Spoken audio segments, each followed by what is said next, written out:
Okay, welcome everyone. I'd like to call our meeting to order. Madam Clerk, please read the adequate notice compliance statement. Adequate notice of this meeting has been provided by the City Clerk's office in preparation of the special meeting notice dated May 22nd, 2024, which was properly distributed and posted per statutory requirements.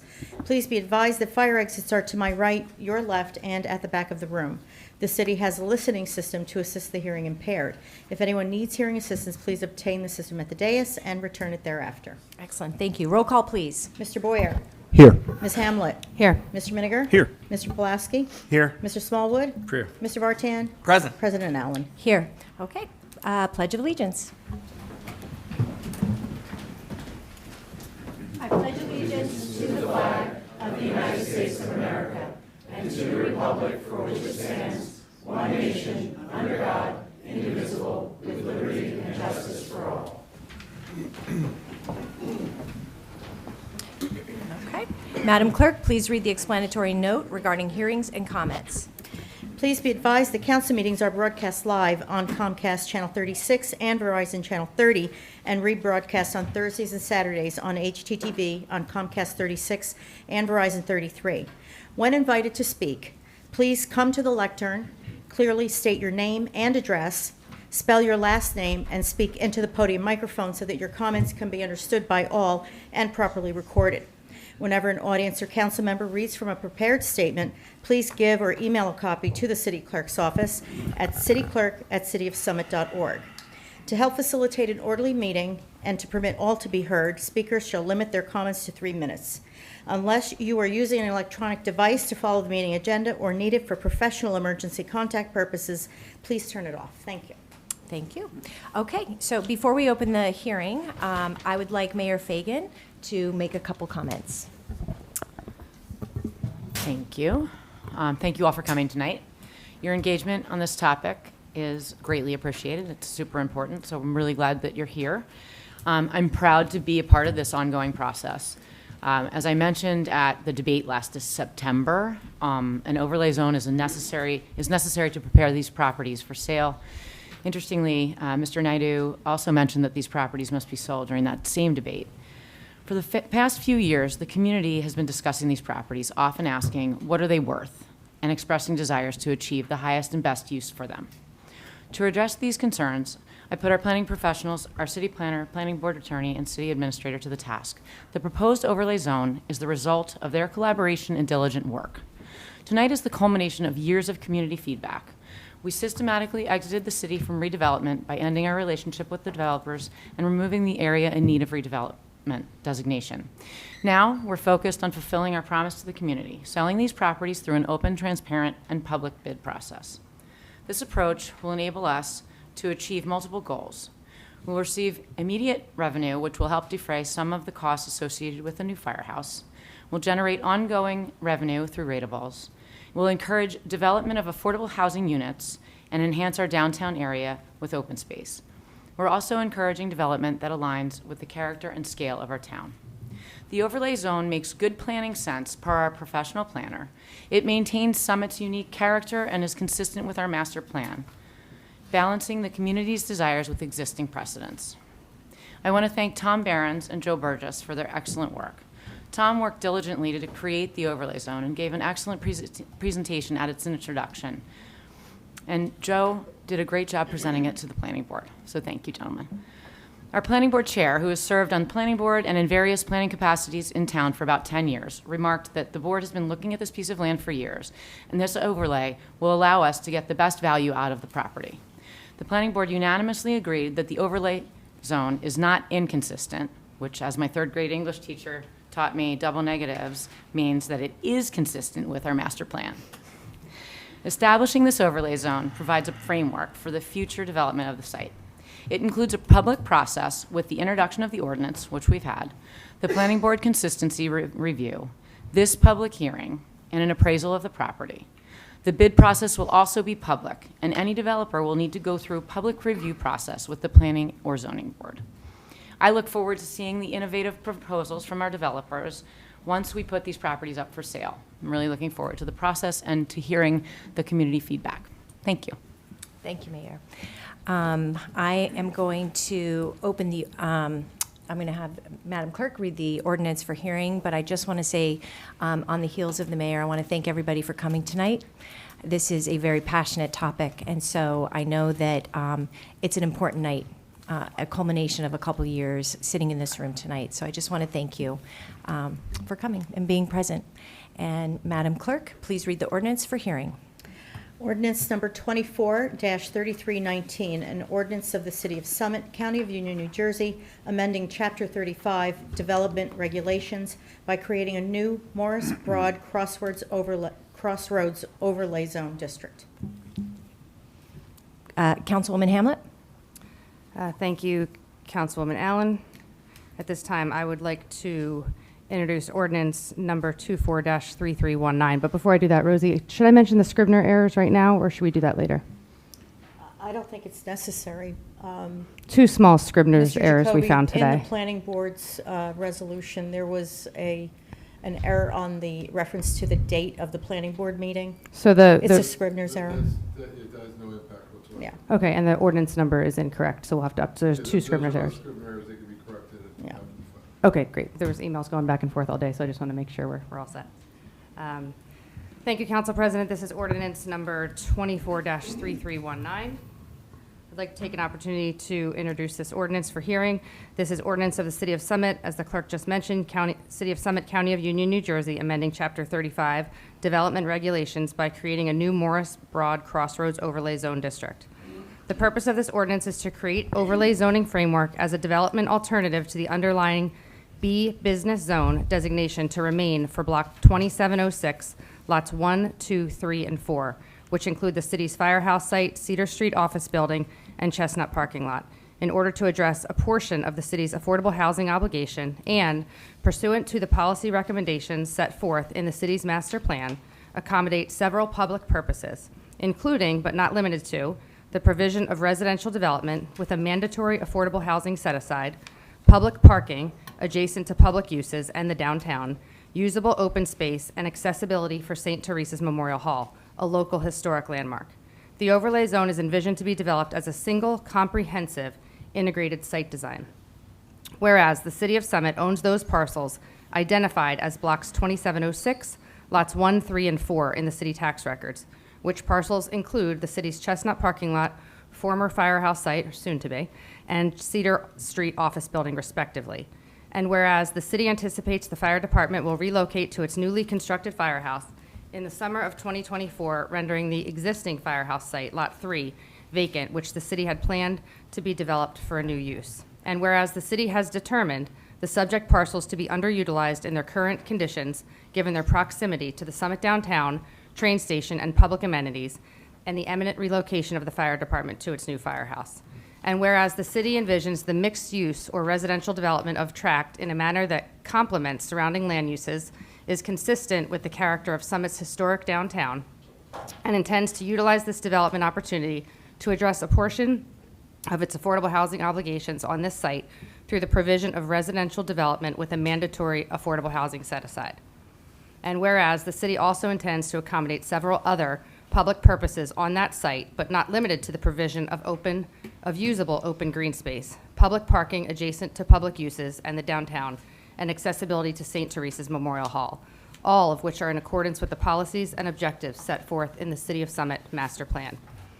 And whereas, in light of the above, the mayor and common council have determined it to be in the public interest to create a development program for the site which allows for the alternatives to the existing business zoning in pursuit of the aforementioned properties, while also realizing market realities.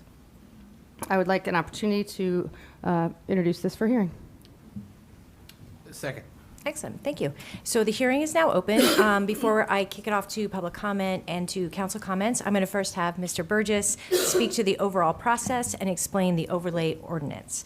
Mr. Burgess. Okay, thank you. Sure.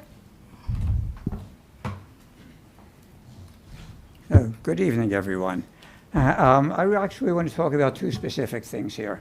One is the ordinance itself, but also the obligatory consistency review. Yep. Yep. can we turn up Mr. Burgess's mic in the back room and maybe just pull it nice and close? And Yes. actually, oh, there you go. Is that better? Oh, wow, yes. Very good. Thank you. Even I heard that. Back room. As I started to say, there's two issues that I want to address this evening. One is the ordinance itself, and I'm going to explain some of the more significant regulatory controls that are built into the ordinance and how they came to be. But I also need to talk about the Planning Board's consistency review. The statute, the municipal land use law, does in fact require the governing body to have reviewed that document and make a determination as to whether they accept it in whole or in part or not at all. And we'll talk about each of those things in turn. As had been indicated by the mayor, we always talk about a consistency review, but the statute in fact talks about an inconsistency review, that the governing body has to make, the planning board has to make an initial determination as to whether or not the draft ordinance is inconsistent or not with the goals and objectives of the master plan. We had prepared a memorandum dated May 24th of this year that provides that statutory overview. It assesses the proposed ordinance's consistency with the master plan. And with respect to that, I think the Common Council had referred it to the Planning Board on May 21st of this year. 22nd. Or 22nd. Excuse me, 22nd. The ordinance is designed to establish a new Morris Broad Crossroads overlay zone for lots 1 through 4 in block 2706. That probably doesn't mean much to anybody in the room, but basically it's the property consisting of 4 lots encompassing a total of 1.6 acres that fronts on Broad Street, Cedar Street, and Morris Avenue. 3 of the 4 parcels are in fact owned by the city. They include Lot 1, which is the Chestnut Street parking lot. That is at 406 Broad Street. Lot 3, which is the firehouse property that Delia had mentioned, at 384 to 392 Broad Street. And then Lot 4, which is a 2-story office building at present at 7 Cedar Street. In addition to those 3 lots, there is Lot 2 at 402 Broad Street, which is privately owned. It's basically a 20-foot driveway strip bisecting the other 3 properties. What I want to talk about is the purpose of the ordinance, the use provisions, and some of the more pertinent regulatory controls. I think Delia had already pretty much indicated what the purpose of the ordinance is. It's to create a zoning overlay as a development alternative to the underlying B business zone. That underlying B business zone has very, very limited regulatory controls attached to it.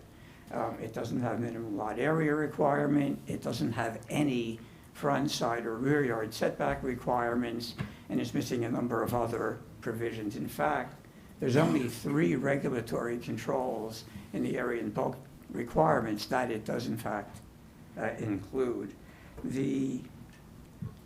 As had been mentioned, this ordinance is also designed not only to clean up the ordinance provisions, but also to provide for a portion of some affordable housing on the site.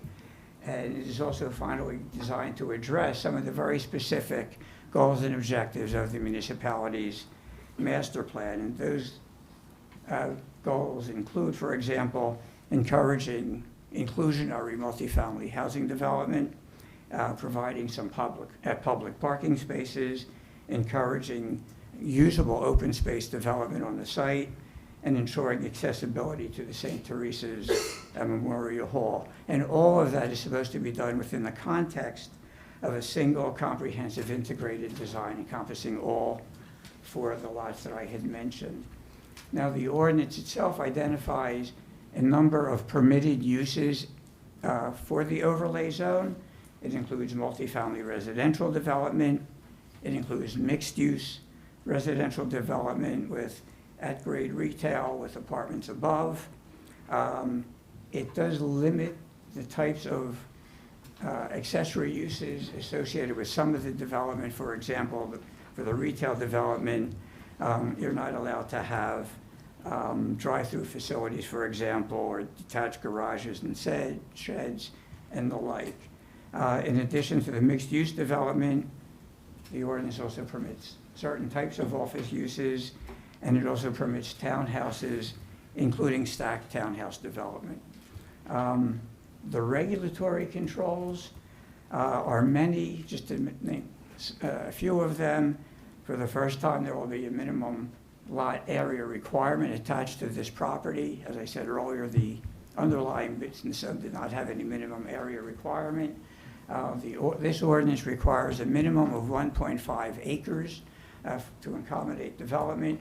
That number was specifically selected to ensure that the site would effectively be developed as a single comprehensive integrated design. The ordinance also has what's called a floor area ratio requirement.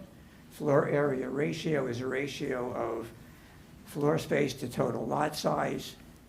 As an example, if you have a 40,000 square foot lot and the FAR is 25%, you would be entitled to have 10,000 square feet of office space, floor space, excuse me. In this particular instance, we permit up to 115% FAR, and that's a bonus of about 40% over the current FAR that is allowed in the business zone, and that is designed to encourage multifamily residential development in contrast to some of the other uses on the site. We have something unique in an ordinance. We have both a minimum and a maximum permitted density. The minimum density is 19 units to the acre, whereas the maximum density is 30 units to the acre. We do mandate that even if you were to do the minimum density, you still have to provide a certain level or number of affordable housing units on the site. The minimum set-aside requirements are 15% of the units have to be affordable if they are rental units, and a 20% set-aside if they are going to be for sale units. We have imposed what's, I believe, something new for the municipality, a maximum building length of 180 linear feet, and that is designed to ensure that there's a certain rational nexus between the established development pattern in the community and what could happen on this particular property. We have a mandate that minimally 9,000 square feet of the site has to be developed as a interconnected open space feature for the site. And one of the regulatory controls also requires that as part of the review process, once a developer is selected, they must initially come before the what's called a technical review committee review process, so we can evaluate the application relative to all these regulatory controls that I've mentioned. There are many, many others to ensure that the project will be consistent with the thrust of what this ordinance is all about. If the city does in fact adopt this ordinance, you may then proceed with requests for proposals from private developers to purchase the tract and develop it pursuant to the overlay zone ordinance. And as part of the bid process, any agreement between the city and the developer can include additional items over and above what's in this ordinance to ensure that the project and the process remains current and up to date. And finally, with respect to the master plan consistency review that the planning board has prepared, the municipal land use law does in fact provide that within 35 days of the introduction of any ordinance, the governing body is obligated to formally send that over to the planning board for their review to make that determination. The planning board did its review at their meeting at the end of May, and they determined that basically this ordinance is substantially consistent with the master plan, and that is based on a number of specific features in the master plan. For example, they referenced the master plan's concern with encouraging compatible architectural scale balancing between commercial and residential development and providing landscape features and buffers on the site. The intent in the master plan to enhance the economic and social interests that will serve to improve the overall quality of life in the community, encourage residential development at densities which are compatible with existing development patterns in the municipality. Fourth, to strengthen the tax base through encouraging private investment on this site. And finally, to promote mixed-use development and residential development and promote a variety of housing types in the municipality. Now, the municipal land use law does in fact provide that the governing body can accept or disapprove the planning board's recommendation. If you disagree with it, your voting process is a little different, and it's a full voting, a majority of the full voting membership of the governing body, no matter how many people show up for any given evening. If you accept their recommendation, we can then just move on and hear from the public this evening. The bottom line conclusion to all this, and what the planning board recognized, is that after reviewing the various documents, the master plans and the reexamination reports against this ordinance, there are several policy themes that are clearly being affirmed. For example, promoting land use compatibility, which is with this established character of the community, was one issue that the planning board focused upon. Providing housing diversity consistent with existing established densities in the community was a second component. Providing sufficient parking and public parking on site was also a critical issue. In addition to that, facilitating reinvestment at this location was an important concern. And then finally, encouraging affordable housing development within the context of an inclusionary development design, and ensuring that the tract developed within the context of a single, comprehensive, integrated whole, were all components that the planning board felt seemed to indicate that this is consistent with the municipality's master plan. Now, based on all that, I think it's safe to conclude, from my perspective and the planning board's, that you can proceed to determine that the ordinance is in fact consistent with the master plan. Now, that provides a general overview. The next steps for you to consider tonight is that you would open the meeting to the public and listen to their comments. We have Sean from Iowa. Yeah, I know you're not Sean, you're Tom. He's only been with me for about 8 years. It's like when we call our children different names, right? Yeah, I blurred out all 3 names, Yep. and hopefully I'll get one right when I Yeah. talk to my kids. Tom and I, along with Nancy Holmes, will be writing down whatever questions and comments might come up.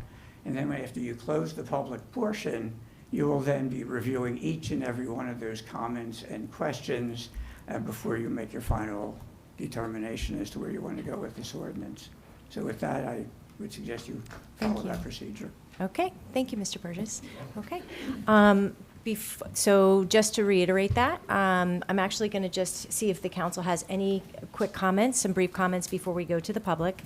And once we do go to the public, then we will just hear everyone's comments, close the public hearing, and then answer comments, as Mr. Burgess said, and following that. So do we have council comments before we go? Council President, I'll wait until the end. Perfect, okay. I just I want am to say, anxious to hear when people come up and talk, if they can give their address. I know a lot of people are associated or affiliated with some sort of organization, but they may live out of town. If they could just say that, that would be great, just because this is such a, it's a big deal, right? And we want anyone watching at home to know if the resident lives in Summit or if they're with an organization. I think that's appropriate. Okay, thank you, Councilman. All right. Does anyone else want to say anything before we kick it to, we are going to be able to come back to council too, so just so you know, we will have another opportunity. Okay, do you guys want to go to the public? Okay, wonderful. Council President, would you please instruct everyone to speak directly into the microphone. If they move, it won't pick it up. Okay. Council President, I just have a question. Yes. Were you going to have Nancy Holmes speak now or after the public? I wasn't sure were you going to have her discuss anything? No, I think, go ahead. No, Joe addressed everything that. Oh, perfect. We coordinated. Great. I have just one quick comment. I would say I didn't write anything down for the intro because everybody's been hearing me talk about this overlay zone for the last, I think, 2 months. And I found myself today thinking, why did I not write anything down? So I came up here tonight at 7 o'clock and I parked my car on Broad Street. And I went right in front of the firehouse because we've all been talking about this area for so many years and it's so important. So I sat there for just 15 minutes and I thought about all of the conversations we've had about this property and all the residents who are impacted. So when you're here tonight, just know that we have not taken this lightly. It's taken a lot of time and effort, and I think I've created 4,000 binders for tonight with so much detail. And Joe, thank you for talking to me a ton of times today, as well as Tom, and going through very specifics and nuances of this overlay zone. So thank you for your hard work. That's it. Thank you, Councilwoman. And before we open, I just wanted to say the ground rules is that the room is full tonight. So I ask that only one person has the floor at a time. Please do not have any back conversations in the back of the room while someone is speaking at the lectern. I can't hear you in the back of the room, so it's hard to manage conversations if you're speaking. So only one person at a time. No booing. We are neighbors. I love this community, and all of us have raised our families here. When we see each other at Acme or Little Kings, I want to know that we're able to have a productive conversation, listen to each other, and know that we truly appreciate the diversity of opinions in our city. So with that, I'm going to open public comment for the first person. Come on up. And if you could just say your name and your home address and speak into the mic and try not to move too much. Most definitely. Thank you, Madam President. My name is Rick Hanley. I have been a resident of Summit for 24 years. I currently reside at 36 Plymouth Road. The first thing I'd like to say is for all of you up front who are elected officials, as well as all of you who are appointed to your various committees and serve the community and this fine city, I'd like to thank you for your service. My family and I benefit greatly from your efforts, so thank you. With regards to the current proposal, I first want to say that I'm happy that old proposals have been put to the wayside and that feedback from the community has been taken and is again important to tonight's conversation. Regarding the current proposal, I would like to say that given the expense of the new firehouse, the city really needs to get the highest value, in my view, for these properties, and selling them in a competitive auction to the highest bidder, I believe, is the way to go. So for that, I certainly think that I'm very supportive of this, and I like to think that council will support this and vote for this ordinance. So that's the extent of my comments, and thank you very much again for your service and your consideration of my comments. Thank you. Thank you. You bet. Hold on 1 second, we'll get the timer going. And everybody has 3 minutes, so when the timer dings, we'll ask you to stop, so. I assure you I will not Oh, take no, 3 no minutes. worries. I just forgot to say it. I'm William Conley, and I'm the attorney for the Summit Housing Authority. I'll start off by saying we're not here in any way in opposition to this ordinance. It seems like a great idea. Wait, Can you hold hear on me? 1 second. Can you stop that? I don't have an address. Oh, I represent the Summit Housing. yeah, I'm sorry. Everyone, please. No speaking while someone's already at the lectern. So I'll continue, if I may. Yes. The Summit Housing Authority has not asked me to appear in any way in opposition. In fact, they think this is a great idea. And they applaud the efforts that have been made by the council and the planning board. Just a few questions, however. The set-aside, the housing and set-aside for affordable housing is set for 15% rental units and 20% non-rental units. And I would just like to ask, because we don't know the answer, but like maybe your planner can help us out. Why was it determined to be 15% as opposed to a larger percent of rental units? Of course, our experience has been with low-income housing that rental units are probably more preferable, more affordable for those kinds of people. So that's the first question. The second question is, I know that you have an RAH1 zone, which is an affordable housing zone. Has that been maxed out in terms of the number of units, affordable housing units put in that zone? That's just a matter of information we're looking for also. And that's my comments. Thank you very much. Thank you very much.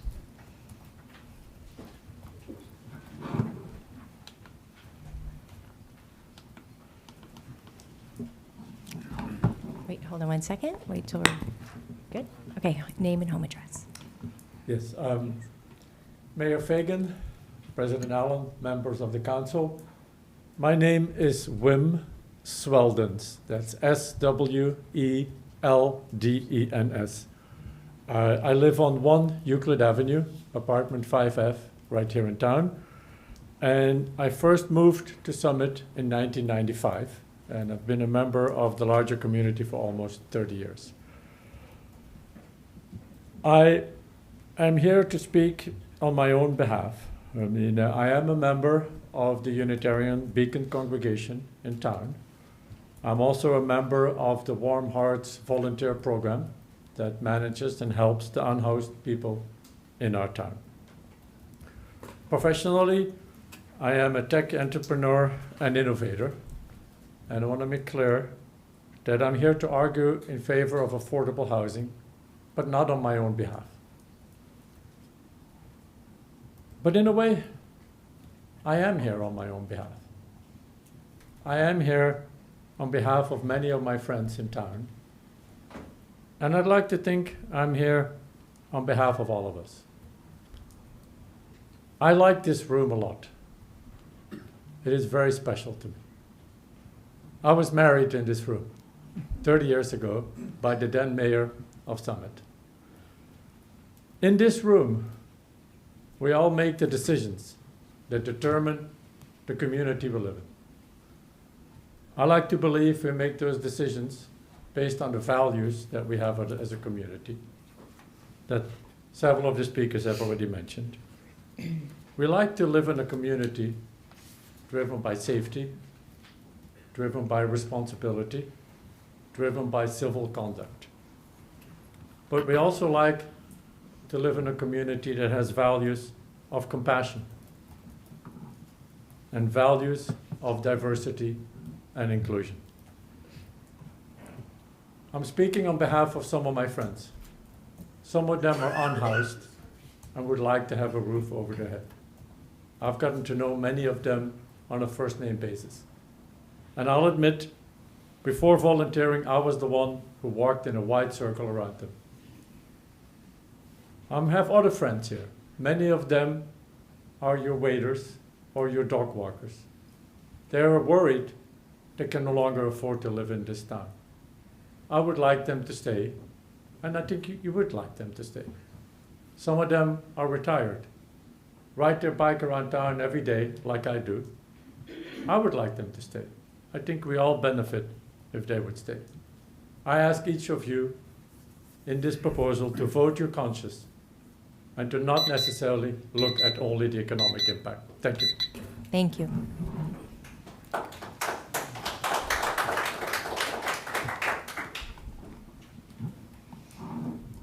Next person.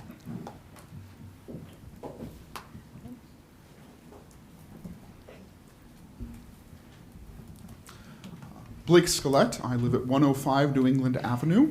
I'm also the pastor of St. John's Lutheran Church at 587 Springfield Avenue, both here in Summit. I want to begin with just a personal comment that, quite frankly, I am frustrated, I'm disappointed, and I'm feeling a little bit deceived. I've stood in this space and in other meetings, in listening sessions, and one-off conversations with this council and its predecessors for the 12 years that I have lived and served in this community.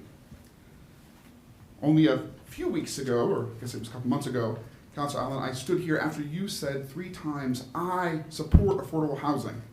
And I was so glad to hear that. However, this plan seems to so minimize that desperate need in our community. At best, this 15 to 20%, given all the other limitations, is only going to put in a very few actual units. It's really sad. However, I'm a pastor, and I believe in repentance and second chances and grace. And so I'm going to hope that you all hear that call to turn back your foolish ways and try again. I want to begin by reading a letter that my colleague will follow from the whole Interfaith Council. We, the members of the Summit Interfaith Council, write to voice our concern about the lack of action to address the need of affordable, sustainable, and accessible housing in Summit. We are disappointed in your decision to sell the old firehouse property, along with 2 other properties, rather than pursuing concrete action for housing. Across our faith communities, we know that there is a desperate and growing need for housing in Summit. Increasingly, families are being destabilized and pushed out of their homes. With the recent sale of several properties that provided more affordable rent and their subsequent renovations and redevelopment, we are losing longtime residents. This doesn't even account for the essential workers who can no longer live here. We are facing an increasingly elite and segregated community. We are disturbed by the incongruence between your public declarations in support of affordable housing and your proposed actions to sell one of the last available properties for affordable housing to the highest bidder after rejecting a nonpartisan community-created solution. To date, our community still does not have a concrete plan for creating affordable housing. As you are aware, the 10-year 2015 to 2025 Summit Fair Share Housing Court Settlement mandate is for 50 units of affordable housing. This number of units is far fewer than the number of affordable units Summit should have added to the housing stock within this time. However, the city is on track to fall woefully short of this mandate, less than 50% of the required units. In recent comments, you pledged that you will meet this mandate. Will you meet the mandate with new housing units? Thank you. Pastor, may I have your statement? Yeah. She will deliver it to you. Oh, thank you. Because it will go in with all the notes. Okay. She has the nice little letterhead. Hold on one second.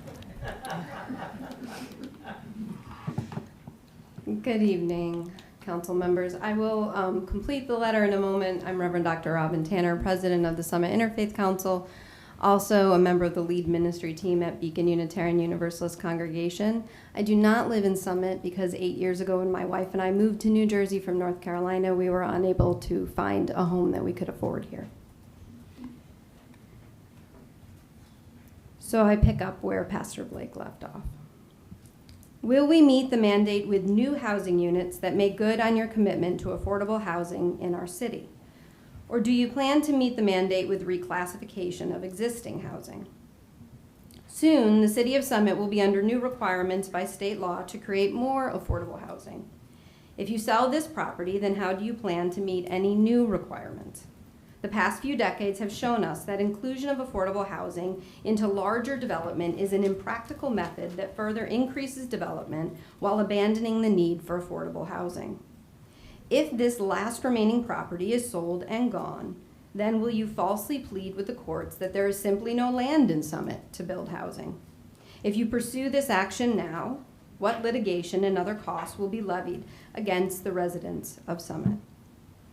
We know there are budget demands, but we write with not only a social and economic demand, but also a moral one. Will you make good on your promises to create a fair, equitable, and accessible community, or will you sell to the highest bidder? We come with a call to love thy neighbor. We believe that such a moral promise requires faithful leaders willing to move past political expediency and popularity. We remain willing to partner with you in that endeavor, as do the gathering of nonpartisan residents who proposed the recent affordable housing project. We understand that affordable housing can be a difficult pursuit. Sacrifices will be required from Summit to do what is needful. The hardworking people who serve our city every day deserve to be able to afford to live in this community. We urge you to reconsider. Do what is right. Be courageous leaders who help to build a better community for all people. A copy of this open letter will be sent to the court overseeing Summit's Fair Share Housing Settlement. Sincerely, the Summit Interfaith Council. Reverend Tanner, can you give us the city of address where you live? I know. West Orange. Yes. Yeah. Sorry, I've had That's okay. No, harassment, no, I know. and so unfortunately. It's- it's-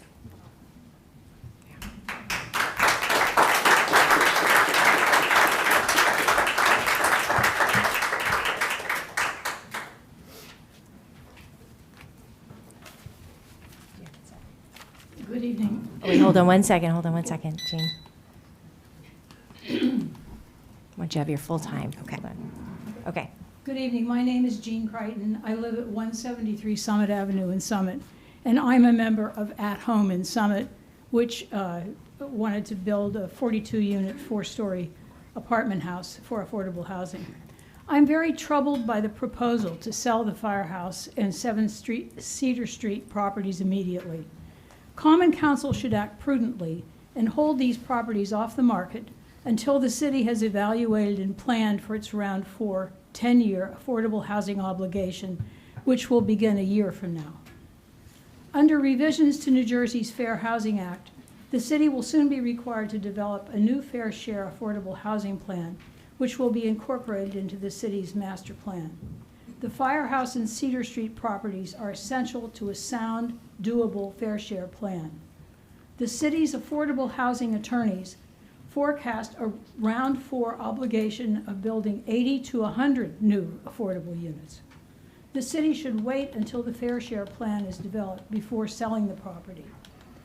And I just want to, there's a kind of amnesia about who could live in these affordable units. These are people, like they were saying just now, people who work in town, people, policemen, teachers, people who would like to be here, and seniors. Please, no time. I'm sorry. Jean, I'm sorry, hold on one second. I'm asking, it's still early. Please do not break the rules. We do not speak over each other. Jean, please proceed. Right. Also seniors who have downsized and would still like to stay in Summit but don't have enough money. It will be the responsibility of Common Council to see that these 90 or so affordable units are constructed in Round 4. If the city's new fair share plan does not provide for these units, the city will be subject to litigation, and a court order requiring it to rezone our town could be 600 or more market rate units can be built if we continue to use only the set-aside mechanism, because it just can't provide enough units. Is this really what council wants? I don't think anyone in Summit, excuse me, wants to see that kind of development. It's irresponsible for council to think it can simply ignore the law. Eventually, a court will order Summit to comply with its fair share obligation. In the process, Summit will incur attorney fees, litigation costs, and it will be subject to large-scale overdevelopment. Please vote no on the overlay plan. Yes, for his statement. Jean, can we take your statement?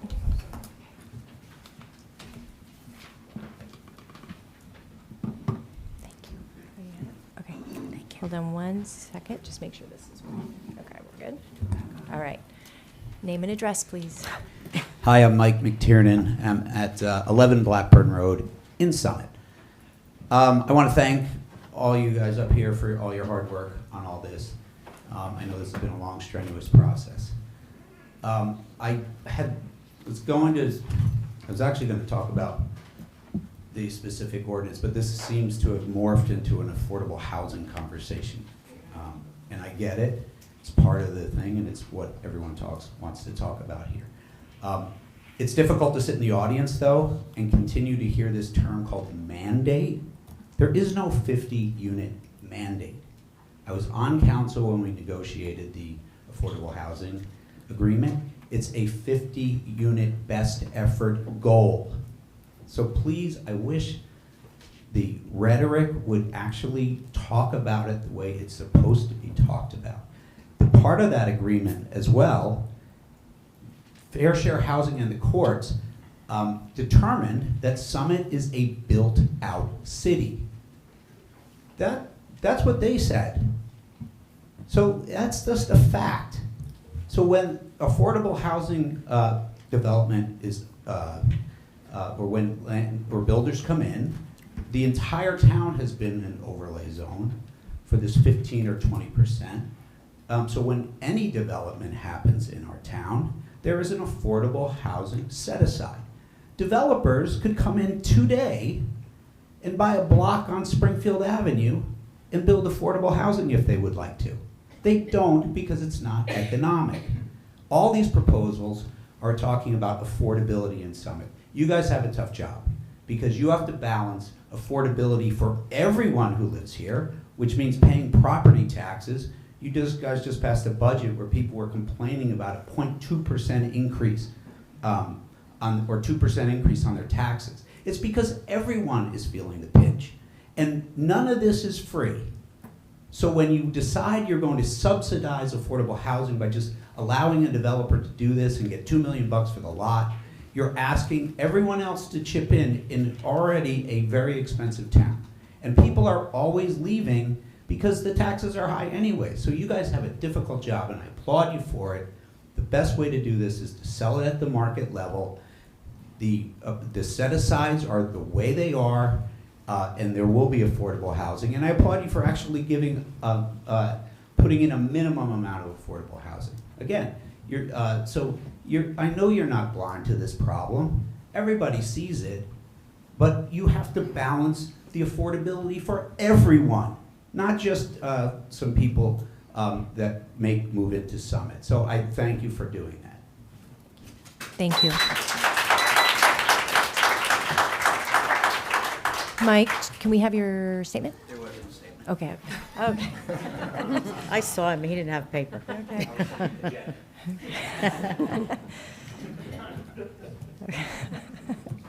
Okay.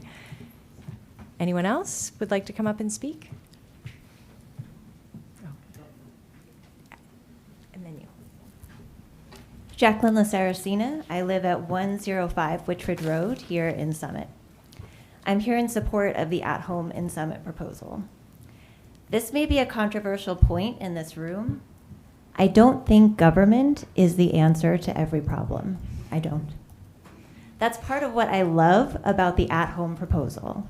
It was community members coming together, investing their time to come up with a beautiful proposal for homes for 42 working families and individuals. Community members doing their part so Summit can do its part. At last month's City Council meeting, 2 arguments were presented in opposition to the At Home proposal. One, that the city does not desire to reopen the Fair Share Settlement Agreement, and 2, that the city has a preference for inclusionary housing. I will address each of those in turn, time permitting. On the first argument, against reopening the settlement agreement, yes, reopening the settlement agreement will take time and resources, for sure. Perhaps there's fear that if we approach Fair Share with the settlement agreement reopening, they would try to exact more from the city beyond the 42 units that have been proposed. And I understand that even asking the question of Fair Share may poke the bear, upset the apple cart. I know this argument well. I used this argument when I practiced as an attorney for 15 years. In this case, in my view, it does not hold water. Fair Share's mission is to promote affordable housing. They have only 3 staff attorneys to do this important work all across the state. It seems probable Fair Share will welcome this 42-unit proposal because it brings the city into full compliance with our current settlement agreement. But we don't know for sure because we haven't asked the question. Now, I don't know about you, but when I have to make difficult decisions, I don't like to decide from a place of fear and lack of information. On the inclusionary housing point, if city leadership is aware of research that suggests inclusionary housing is better or beneficial for working families in their communities as opposed to dedicated affordable housing, I ask that you kindly share it. In the absence of that information, we ask the experts, right? Here that means working families and individuals. Through my pro bono legal work and volunteer activities, I've talked to hundreds of working families. When they talk about their hopes and worries, they talk about wanting a place where their kids can do their homework, that their family can be proud of. Never once in any of these conversations have they talked about a preference for mixed unit housing. I will wrap up as my emotions are getting the better of me, but I'll finish where I started. Government alone is not the answer, but we we do need the city council to give the at-home plan a real shot. Beyond Thank you. all this talk, Yeah. what gets done reveals our true values, and I hope we you. will do what is right here. Thank you. Do you have a statement?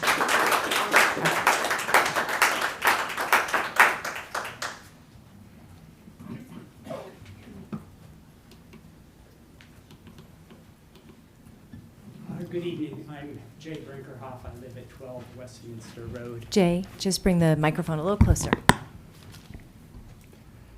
I'm here to speak in favor of the ordinance that's in front of you. Speak into the microphone. Louder. I know. It balances, in my opinion, a number of conflicting, and often conflicting is the word I think about when I think about real estate development and urban development. As some of you may know, I was a member of the planning board for about 12 years and vice chair for about half of those. So have lived with and tried to deal with some of these challenges. I think this proposal that you have in front of you does an excellent job of balancing the alternative needs we have. I'm not going to try and I will not try and take anyone's time reiterating. I think Joe Burgess did a wonderful job outlining them. Council member Hamlet also did that. There's no need for me to lay out what those are. I would add this, however. I've known Joe Burgess for 15 years and worked with him. I think he's probably the premier urban planner, the premier expert in the state when it comes to issues like this. I worked with Tom for a couple of years when we rewrote the DRO. We have the benefit of their expertise. Take advantage of it, please. They're wise. They understand our community because they've worked with us for many, many years. And their recommendation is clear, and it addresses many of the goals and ambitions of the master plan. I know that's been a reference point for many years. As a member of the planning board in 2016, I and other planning board members helped write that. They know it well. And this addresses those wisely and succinctly. I'd ask you to please move ahead with this ordinance. Thank you. Thank you.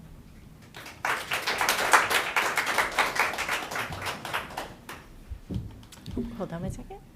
Okay, name and address, please. Good evening, John Griffith, Bedell Avenue.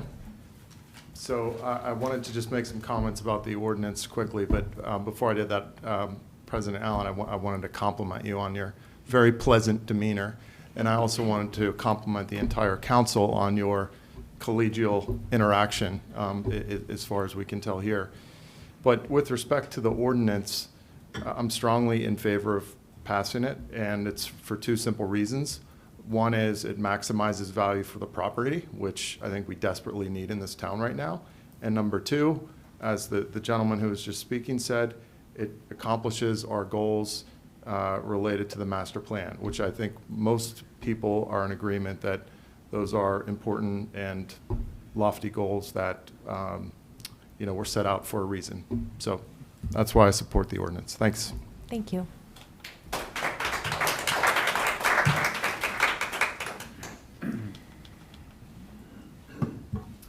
Good evening. Wait, hold on one second, Andrew. We all set? Okay, go ahead. Hi, I'm Andrew Walker. I reside at 242 Kent Place Boulevard. And I'd like to address the ways this proposed overlay zone conflicts with the master plan. So we've heard that it's consistent, but there are some things that are at odds with the master plan. Specifically, it conflicts with the city's fair share plan, which is an element of the master plan. I know the planning board voted on May 28th to approve this proposed overlay ordinance as consistent with the master plan. But the city zoning attorney did not allow the public to speak at that time. So I'd like to make the points that actually should have been made first before that vote.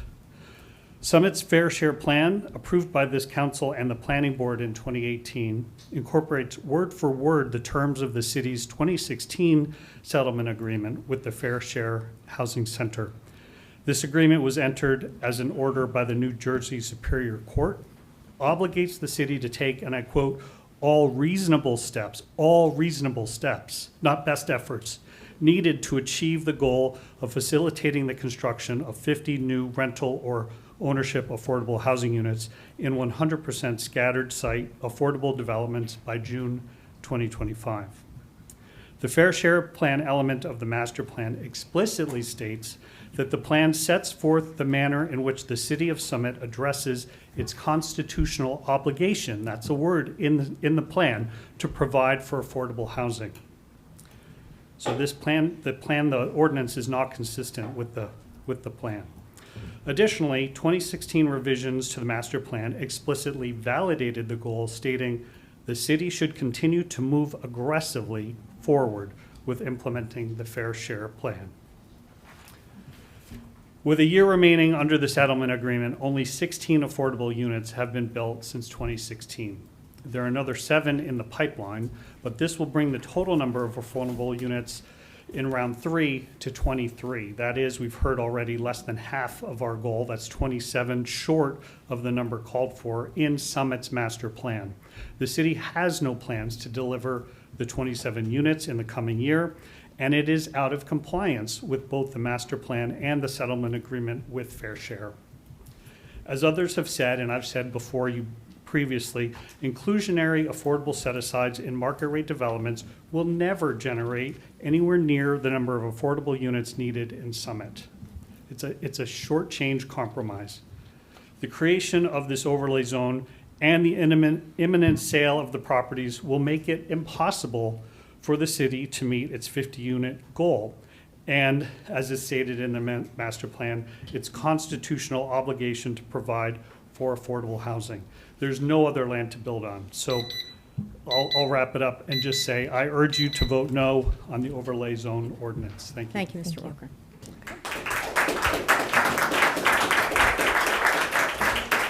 I do have a longer statement that I'm presenting in writing for inclusion. Is that okay?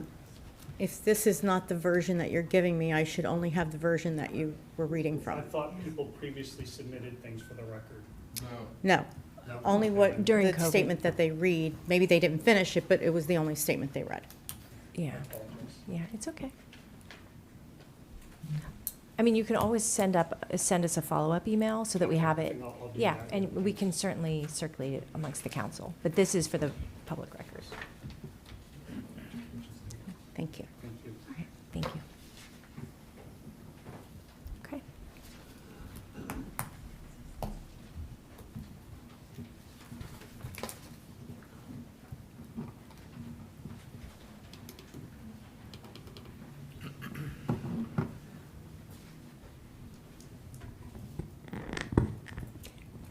Good evening. I'm Claire Toth, T-O-T-H, at 11 Sunset Drive. This ordinance was introduced 3 weeks ago and will likely be finalized tonight. That is way too fast a timetable. Oh, what is that? This council began this year promising transparency. It promised task forces on important matters. It promised public fora. None of that has occurred with this ordinance before tonight, which will significantly reshape the greater downtown. In many ways, this overlay zone resembles the prior redevelopment plan, except the city has far less control over what is built, lacks the financial tools to capture the bulk of recurring revenue, and has permitted zero community input in the process of creating the ordinance. Further, there's been no explanation as to why this path is the right one. For all of its many faults, the Broad Street West project included significant community outreach and input before the pandemic. Residents discussed topics such as building design and appearance, sustainability, and a wide variety of land use possibilities. None of that has occurred here. Residents who opposed the Broad Street West proposal demanded that anything built there comply with the existing zoning regulations. By introducing this overlay zone, council is ignoring that concern and in fact is doing just the opposite. It will permit a building of 4 stories instead of 3 and will allow for 50% more density than is currently permitted under the DRO. Council should take a breath. Table the ordinance this evening. Hold multiple community meetings and actively seek input from residents. Use that input to rework the proposal and make it right. Thank you.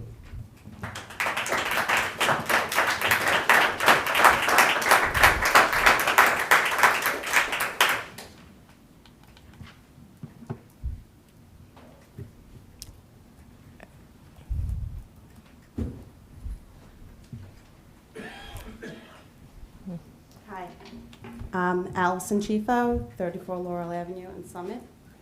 I support this ordinance. I do not have a law degree, disclosure, but what I do have is common sense. The previous council approved a very large, over-budgeted firehouse to be built. We have that firehouse, the current firehouse is going to be moved. Fire department's going to be moved to the new firehouse, and we will have an empty piece of land, which are all these different lots that need to be utilized. And the city is not going to should not be sitting around with empty lots without doing something for them to help benefit the city. So I support this ordinance because I think this is what needs to be done. It's common sense. And for all the groups, the at-home group that wants to have this, have a full affordable housing unit built there, they can also put in bids for themselves, put in a bid, purchase the land, and build 100% affordable housing.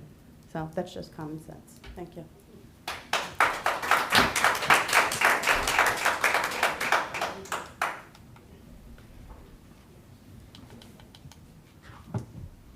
Hi, Elliot Fishman, 34 Webster Avenue, Summit, New Jersey. I reluctantly got involved in community activism a few years ago when a developer, an outside developer, was trying to build a large daycare center overwhelming a neighborhood.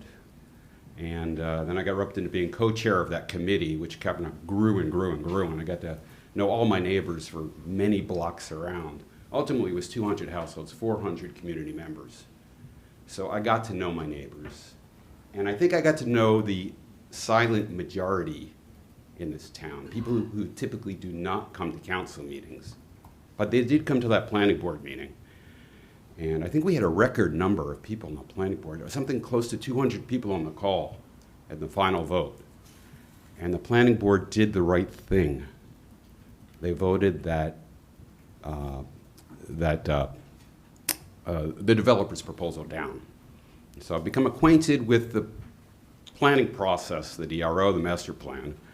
I've been acquainted with hundreds of my neighbors who are not the type to show up at council meetings, but do care about their community, they do care about zoning, and they do care about their taxes. I believe they are the silent majority who voted you in. Subsequently, I was not a leader, but I was a participant in the Broad Street West opposition movement. I applaud both current and former members of council for voting that down. Now I'm here to speak in enthusiastic support of the ordinance which you're putting on the table tonight. This is based on the aforementioned experiences and knowledge, and not only is it a thoughtful and prudent proposal, as Mr. Burgess said, but I believe it is fair and addresses the needs of all Summit residents. So thank you for your consideration. Thank you.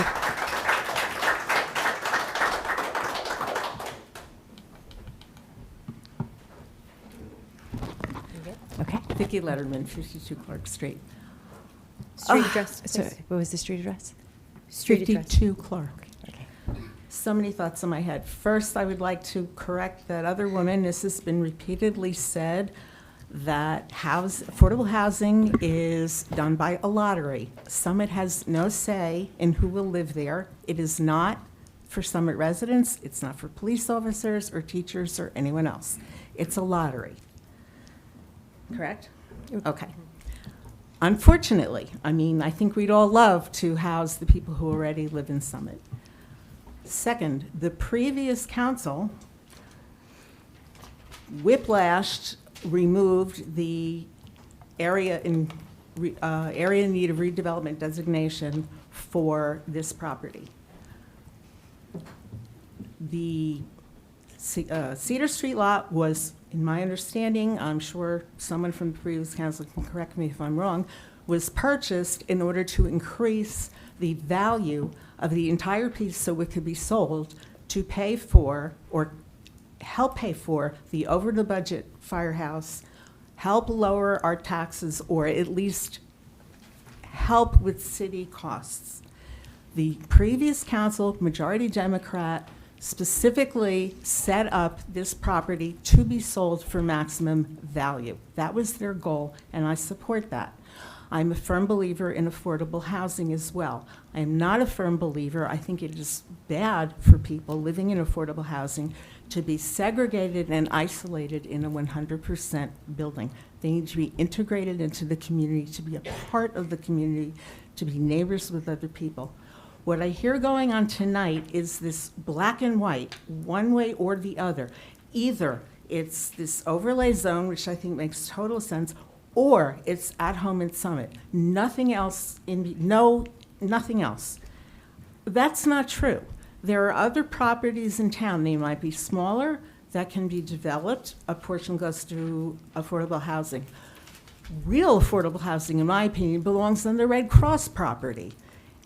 This is a perfect, beautiful piece of property in a family-friendly neighborhood next to a school, near transportation and a supermarket. This property here in a semi-commercial area is not safe for children to walk to school. There's no one else around for them to be neighbors with. It's not an either-or situation. We should be looking, and as everyone who supports these affordable housing laws knows, there are many ways the city can access and acquire the Red Cross property. Obviously, they support it. They support the laws. This is where we need to go. Thank you.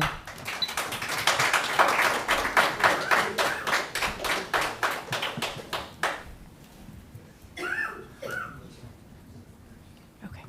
Go ahead, Diego. Good evening. Diego Hoyk, 9 Argyle Court. You have a tough job to do. Like many in our community, I moved to Summit seeking less development than what I had when I lived in Jersey City. And this proposal does have the potential to deliver a building of the right size for Summit, even if the need for this ordinance demonstrates that the intended building does not comply with our current zoning laws. I do have a few simple questions for this council as it votes on this ordinance to solve the Broad Street West conundrum. Number one, is there a consensus amongst our elected leaders about how many affordable housing units Summit must add to fulfill our round 3 Mount Laurel obligation by 2025? Number two, some council members have claimed that we only need to show good faith progress towards the 50 units. Can you please make public the good faith plan to comply with the agreement? In other words, where, with whom, when will Summit build the units that it needs to fulfill round 3 by 2025? Number three, how can Summit convince a court that it is negotiating in good faith when some members of council continue to say the quiet part out loud? They do not think that the city needs to abide by the settlement and build the 50 affordable units. Number four, if the courts were to find Summit non-compliant, would they not throw away zoning limitations or a sales contract? Would it not be possible then for the developer to build a much larger building?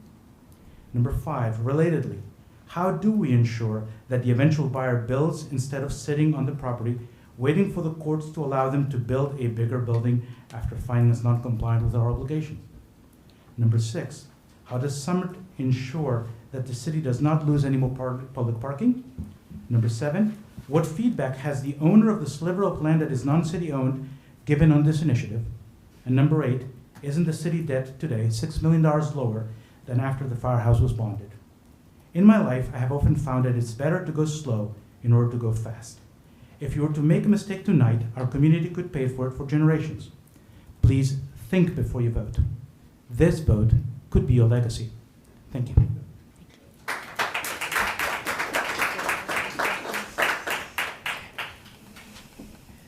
Okay. Do we have any further comments? Yes. There was a lot of talk about compassion tonight. Your name, please. There were Name Vicki and Freeman, address, yes. 46 Shadyside Avenue in Summit. I have 4 kids that I've raised here. My youngest is in the high school. And I just want to say, I came here to support the ordinance. I'm concerned about how much Summit spent on what my husband and I called the Tajma Firehouse. And I know that we need to sell the old firehouse property. I really encourage you to pass this ordinance, but I sort of wasn't expecting all the talk about the affordable housing. There was just a lot of talk of compassion and even tears tonight over this. And I just want to say, can you also please have some compassion to the hardworking people of New Jersey? And some of these guys that wake up at 4:30 in the morning and go get on a train, go into the city, get home at 9 o'clock at night, bust their asses. Everyone is working hard here. And people would like to be able to retire here. It's a wonderful place. They want to have their grandkids be here and their children to come back here. It's too expensive. Everyone I know, my youngest is now a sophomore, and people are leaving. 2 people in my neighborhood this year bought places in Nashville because it's more affordable to retire there. I would like to be able to retire here. And I want you to have compassion, please, for the people that work so hard, that pay the taxes. This is one of the highest tax states in the entire country. And I didn't expect to say any of this tonight, but I'm very frustrated with these comments tonight, and I hope you will ignore a lot of them. So, thank you. Not mine.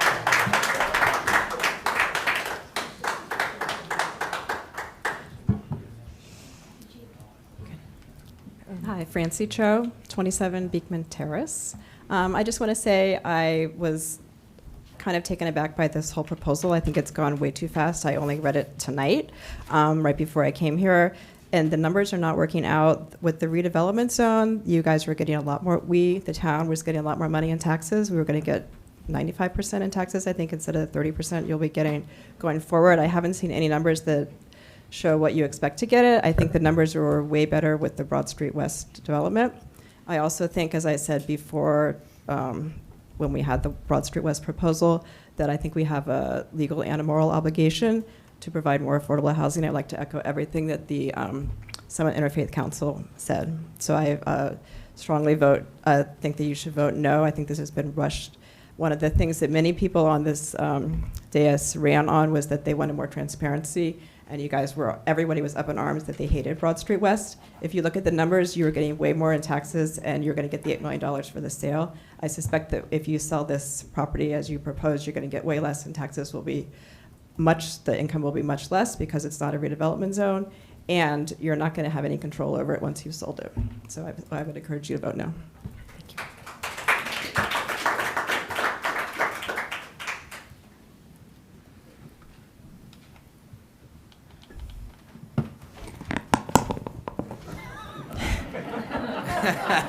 That one goes Give me a really break. high.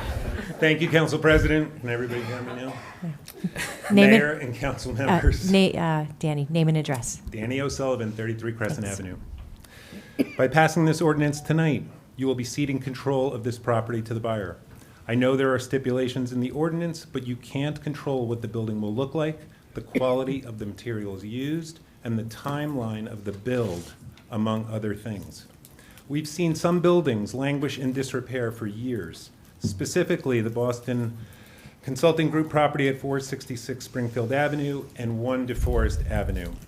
Having city oversight on the project is so important in helping us avoid situations like those two. This area that will be redeveloped was always bipartisan, and I hope we get back to the place where that is so. It would help tremendously if there was more community outreach regarding tonight's ordinance. I'm pretty tuned in to what's happening around town, and the only place I saw it was in the council agenda. One final thing, reading through the ordinance, I'm curious about the 7 parking spaces for St. Teresa's mentioned on page 2 of Appendix A. Why is the city doing this? Is there an agreement with the city to give those spaces to St. Teresa's? Are these possibly public spaces that are now going to be under St. Teresa's control? Thank you. Thank you.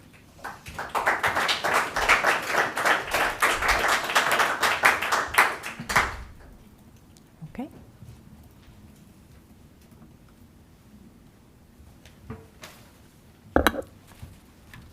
Midget level. Hi, I'm Deborah Oliver, 37 Tulip Street, Summit. like Mr. McTiernan, like he wanted to do, I have some things I want to say to commend what you've proposed and to speak in favor of it.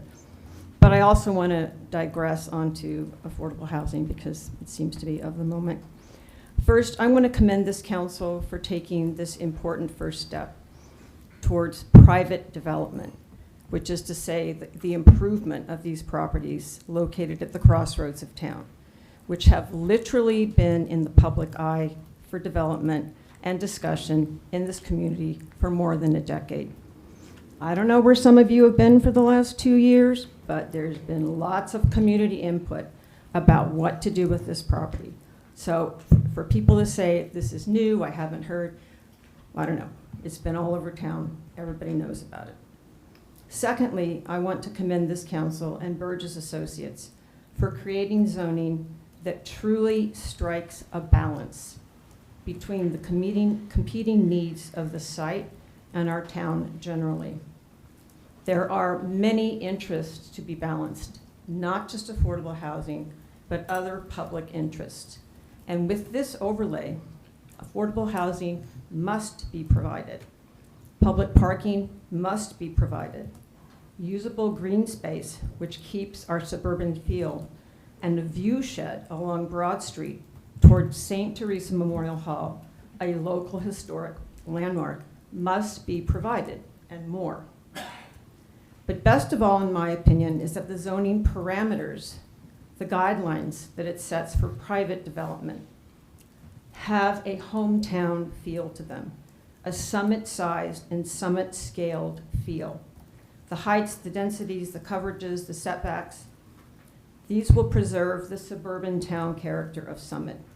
There's no Instant City or Broad Street West container ship getting dropped in from a spaceship that can be built with this overlay zoning, and I am thankful for that.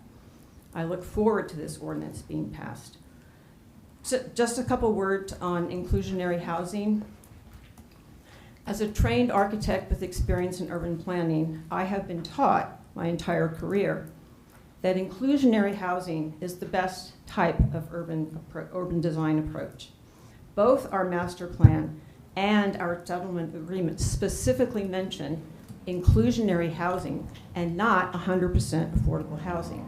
Yet, I take the point that this may become an issue.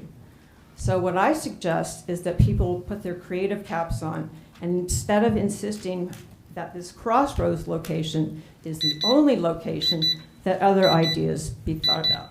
Thank you. Thank you.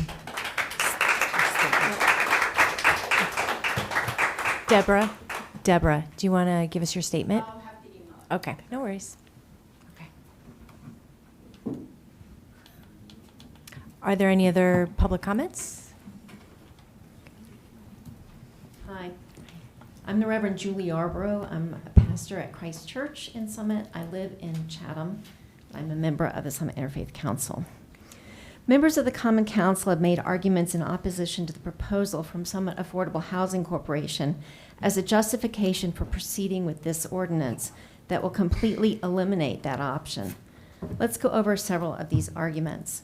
The proposed housing at 50 units per acre is too dense.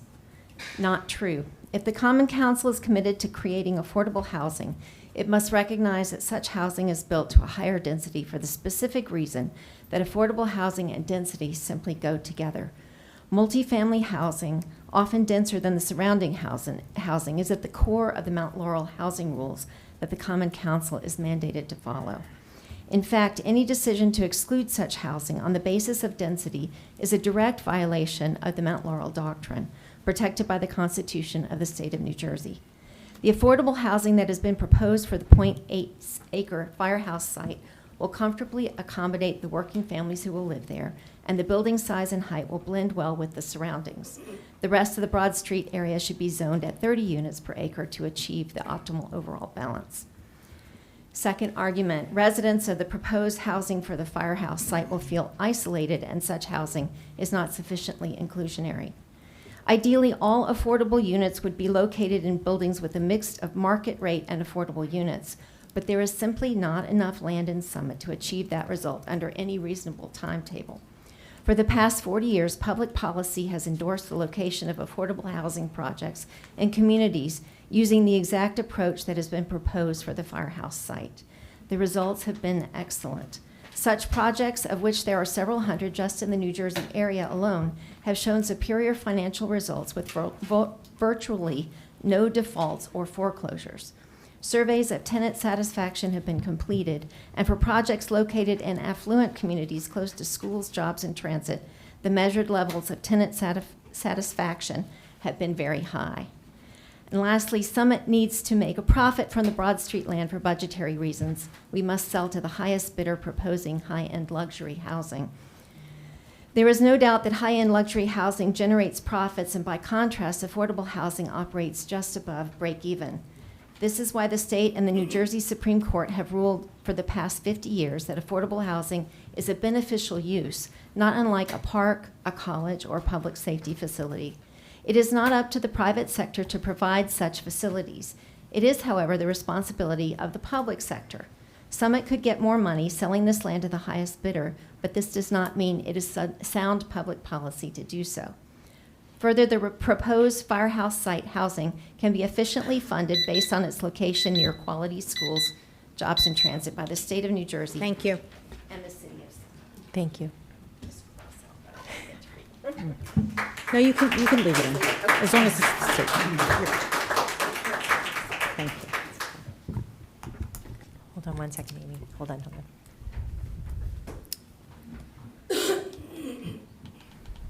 Okay. I'll be quick. I won't take the whole 3 minutes, I promise. It's getting late. First of all, I too want to echo the words of several people here. I want to thank Council and Councilwoman Hamlet for her hard work on this. Home address. Oh, Amy DeCibia, 1 Essex Road. I'm sorry, I forgot about that. For your hard work on this. And I guess I just really want to say it's, I know there are a lot of passionate people here who have some ideas that I believe truly come from their hearts. But I think we should really listen to what the experts have had to say. We've heard from a former planning board member or maybe chair, I'm not certain. The current one, I think Mayor Fagan quoted his or her comments, I'm not certain who that is. And we've heard from Burgess Associates. And I think the professionals, and frankly from Deb Oliver, who I've worked closely with a different project in town. But I think what the experts have to say is something that we should really listen to. They're considering the big picture. They're not just sort of driven by one agenda, and I don't mean to say that insulting to any of the people from At Home and Summit, but I really think we should listen to the professionals on this one, and so for that reason, I fully support this ordinance, and I hope you'll all pass it this evening. Thank you. Thank you.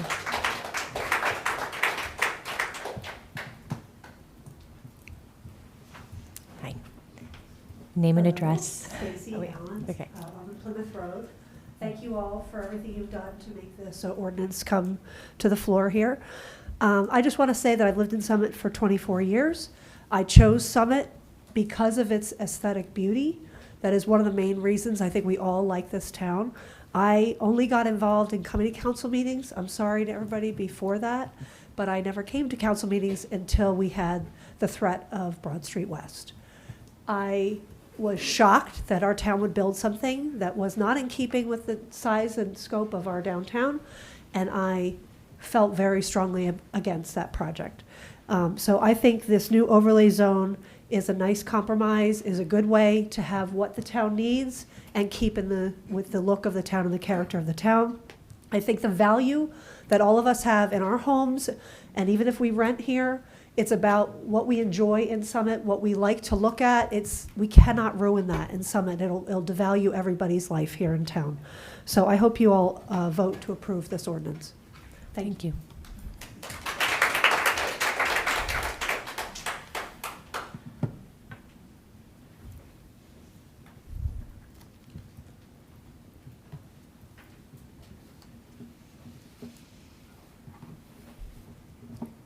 Peter LaJoy, 124 Canoe Brook Parkway, Summit, New Jersey.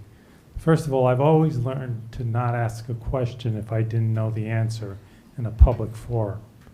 The reason there are 7 parking spaces going to St. Teresa's is that a number of years ago, after City Hall was built, an arrangement was made to vacate Chestnut Street, and there was an exchange of land between the church and the city, where actually the city got more land than the church.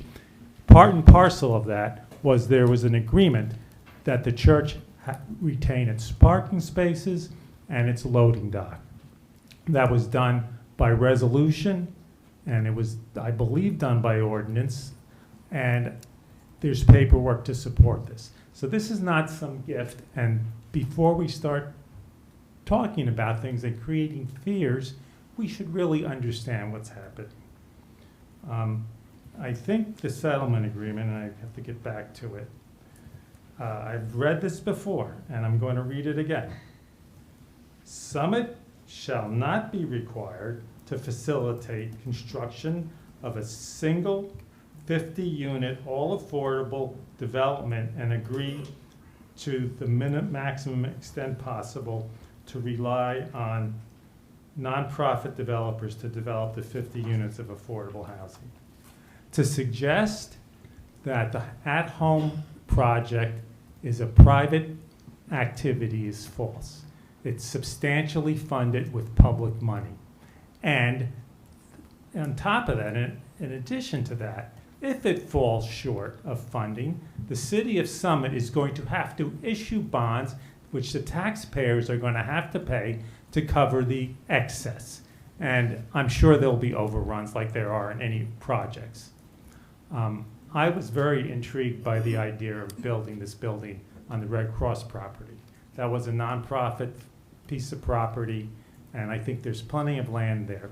The other thing I'd like to suggest is I was driving along Morris Avenue. You know, there's a number of vacant lots in Summit that could be used to build infill housing, and would be in keeping with the character of the neighborhoods and be much more appropriate for affordable housing. I support this resolution and this ordinance fully.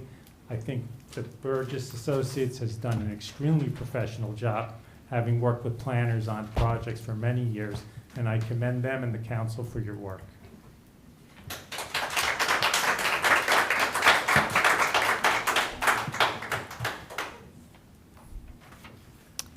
Okay. Are there any other public comments? No? Okay, I'm going to ask my council members, does anybody need a break before? Okay. I would like to take a 5-minute break for everyone, and then I'll come back to council for their comments, okay? I'm good. I'm just waiting. Okay, thank you for your patience. Thank you for your patience, everyone. I'm going to close the public hearing, and the public portion is now closed, and I'm going to have our professionals answer all the comments and questions that were directed to them through public comment. Okay. First one. Who goes first? The first. Yep. And speak nice and loud and pull it close. Yeah. The first question that came up was why a 15 or 20% set aside. The regulations promulgated by the Council on Affordable Housing have established that as the set-aside provisions, and that's what every municipality in the state does in fact follow.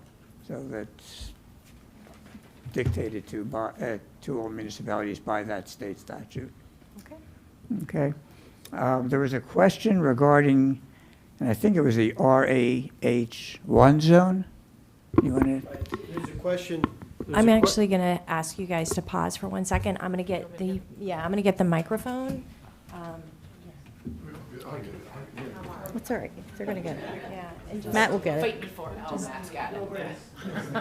Jay in the back room, if you could just make sure the microphone is on, the handheld. I'll give you guys those. Turn it on the Okay, side. that's on, yep. Beautiful. All right. Thank you for the. Check. Thank you. Okay. So the question pertained to the status essentially of the existing RAH1 zone. As far as I'm aware, it is a developed single-family subdivision, but we can certainly explore the extent to which there's a development opportunity there. Okay.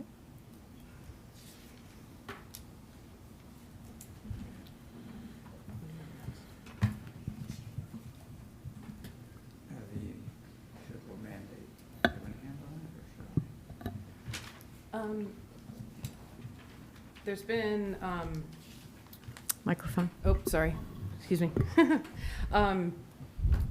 There were a lot of comments about the 50-unit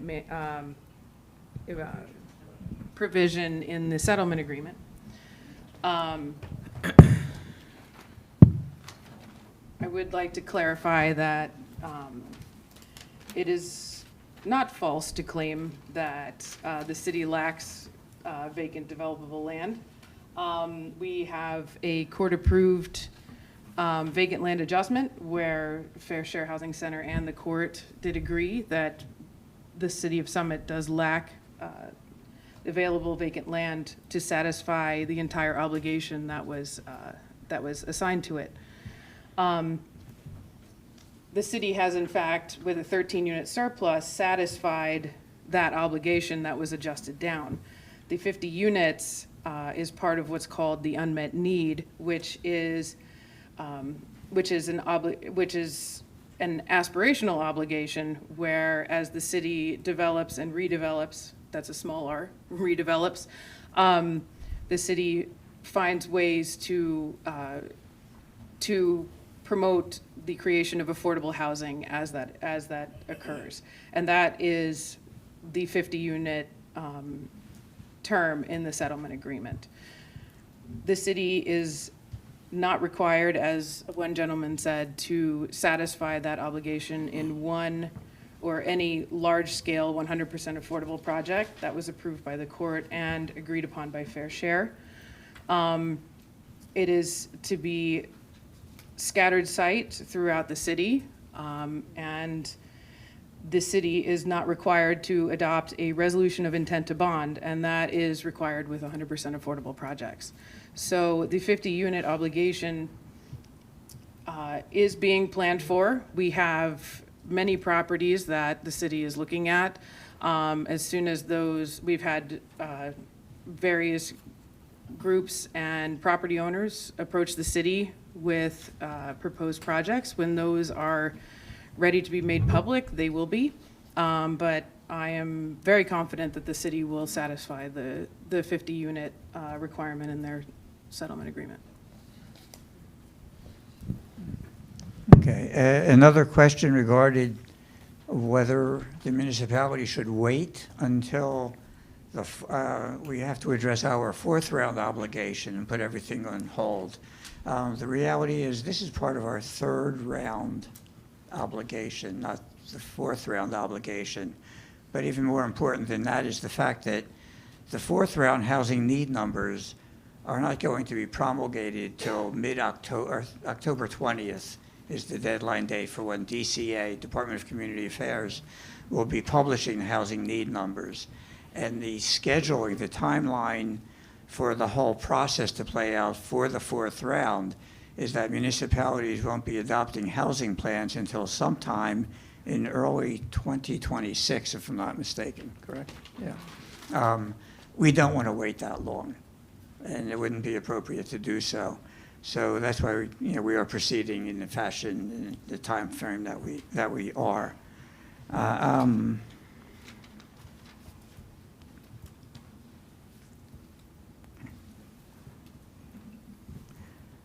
The one thing I did want to comment upon is the fact, I know there was a lot of comments and questions about the at-home proposal.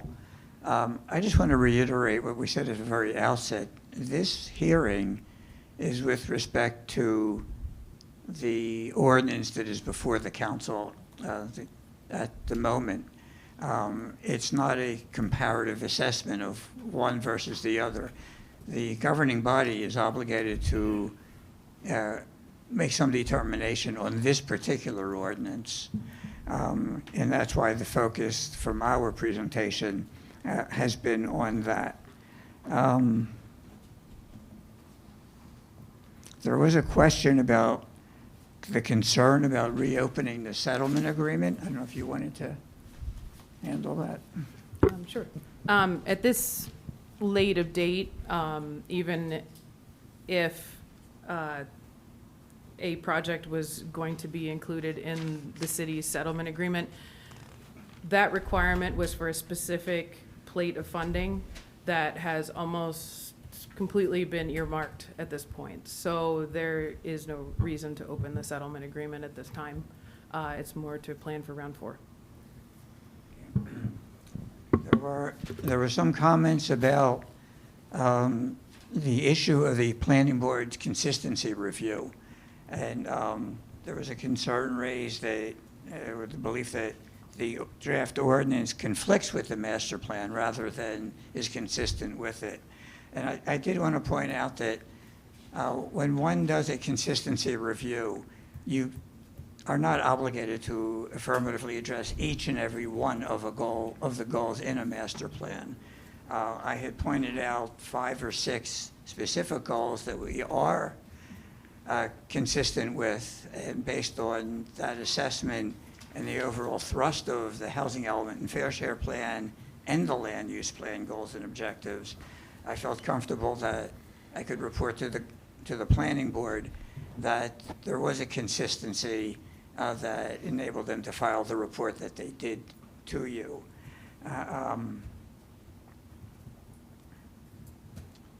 There was a specific comment about how we are taking, and we're obligated to take all reasonable steps to attempt to achieve the 50 units that Nancy had just mentioned.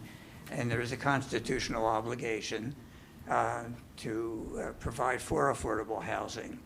But we are not obligated to address the entirety of that number. We have to make all reasonable steps to achieve it. And as was pointed out, we have addressed 50% of that obligation, or that provision of the settlement agreement, and there is discussions about how we can achieve the rest of that obligation over the next year, consistent with the time frame that we have to do so. There had been a comment about how since the ordinance was only introduced 3 weeks ago, that this whole process seems to be moving too fast. I think somebody else had addressed that point from the public. But it is an associated comment regarding the issue Joe, of can you just nothing bring was the said microphone? about sustainability and some other related design issues.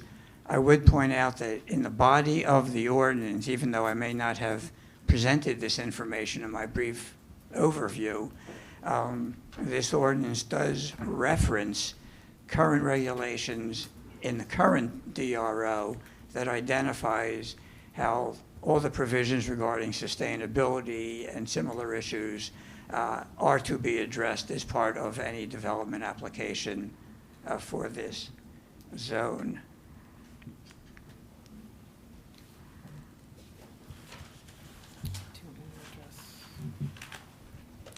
The infamous number 16. Yeah. I did not get all those questions. Okay. He was rattling them all so fast. So Yes. maybe you could help me with Yeah. that. Some of them were things that we already addressed, and my apologies, I don't mean to address you informally, but I only caught your first name, Diego. Like I said, there will be, as soon as other projects are solidified, those will be made public as to how the city will satisfy the remaining 25 units. We are in compliance with our settlement agreement. The settlement agreement will be judged when the city puts forth its 4th round plan. As of right now, the city has a judgment of compliance and repose. That means that we satisfied the court's requirements, we've satisfied the court master's requirements, and we satisfied fair share's requirements. We're moving forward with, when we have a plan approved by the court, now the city has to implement that plan, and that's exactly what they're doing. There's nothing that says that the city is out of compliance. And as part of our upcoming 4th round plan, We are obligated to identify how each and every component of our third round settlement agreement and housing element and fair share plan has been affirmatively addressed. So that those issues will be addressed at the outset of the fourth round when we get to that point. That's correct, and that is not for well over a year, so there's plenty of time to address everything. There was the question was, what if the court finds that we are not compliant? As long as the city moves forward with its plan and implements its plan, it is protected by the judgment of compliance and repose, which gives us immunity from builder's remedy lawsuits or other Mount Laurel litigation. There is an entire process that was recently revamped with the A4 bill that was passed, where it's going to be several years before we're deemed to be compliant, but in that time, as long as we follow the plan that's set out for us for round 4, the city will continue to have immunity from builder's remedy litigation. The next question was, what if the developer sits on the property? This can happen in 100% affordable projects as well as inclusionary projects. The control that really the city has at any of these points is rezoning the property. And when the developer comes in, it's a function of the market. We can't force them to build anything. We can't force a 100% affordable developer. I have several towns where we approved a project with a 100% affordable developer, and we're still waiting. We approved it at the beginning of round 3, and we're still waiting for them to go for funding. So that's not, it's not a function of whether it's 100% or inclusionary. It's a function of the market, and it's a function of funding. And then it's not my wheelhouse for parking or the debt, so I'm not going to answer those questions.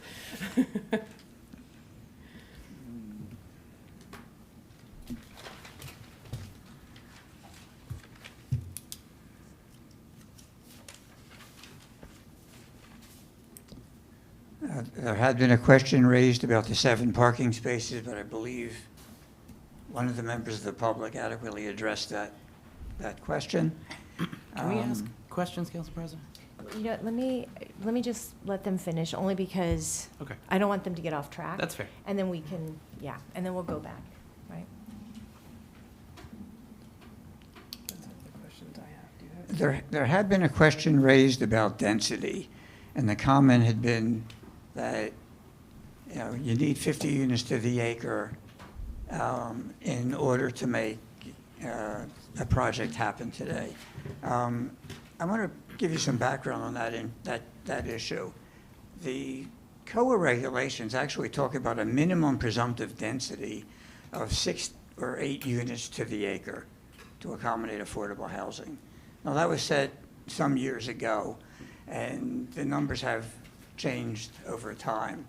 But your zoning ordinance, and I'll put aside this draft ordinance for a second, but the zoning ordinance in town has a range of densities going from 12 to 20 to the acre, and in one instance, it allows, with certain bonus provisions, up to 29 units to the acre.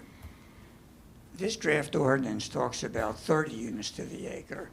So within the context of the range of densities that this municipality has contemplated over the years, you have always been, quite frankly, a little above and beyond what's the minimum presumptive densities. And when I compare it to many other municipalities, and our firm represents, 47 municipalities around the state, I can't think of many at all that have the kind of range of densities and scale of densities that you already have. So the 30 units to the acre, I would suggest, is in fact a high-density development. And one of the things we have to recognize when we're doing planning for a municipality is that planning is a balance of many competing interests. And we talked about some of those this evening. We talked about how you want to have a design that's in scale with the community's character as a whole. You don't want anything that's inconsistent with that character. And you want a development pattern that you find reasonable in terms of its intensity of use. And I would suggest that doing 30 to the acre here certainly is representative of that philosophy.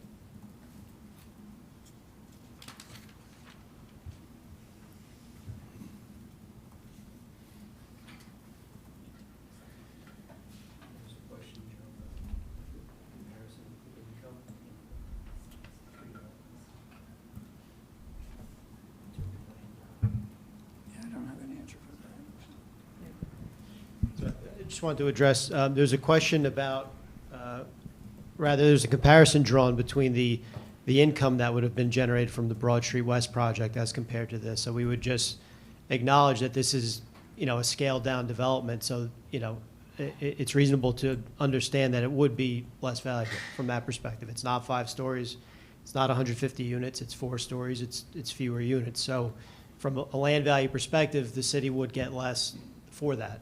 And I believe that because that was through the redevelopment process, that there was a pilot payment in lieu of taxes being considered. So there was some, consideration there with respect to how much, the city would get versus the Board of Ed, et cetera. So I think that was the comment. Yeah, tied in with that is the fact that this draft ordinance has a number of provisions to ensure a certain scale that I think can be contrasted with that other project. We're talking about a cap on the maximum linear building length of 180 feet. My recollection was that other project was 315 feet Over long? 400. 500, excuse me. Lost my head for a second. Over 500 feet long. It's 2.5, 2 3/4 the length of football fields. So, when we talk about scale and intensity, all of those things come into play when you're trying to come up with a reasonable balance. This ordinance also provides for that open space feature that I spoke about earlier, 9,000 square feet of open space feature that includes a minimum 100-foot linear dimension along Broad Street to ensure that it'll have a visual amenity and impact to the community as well.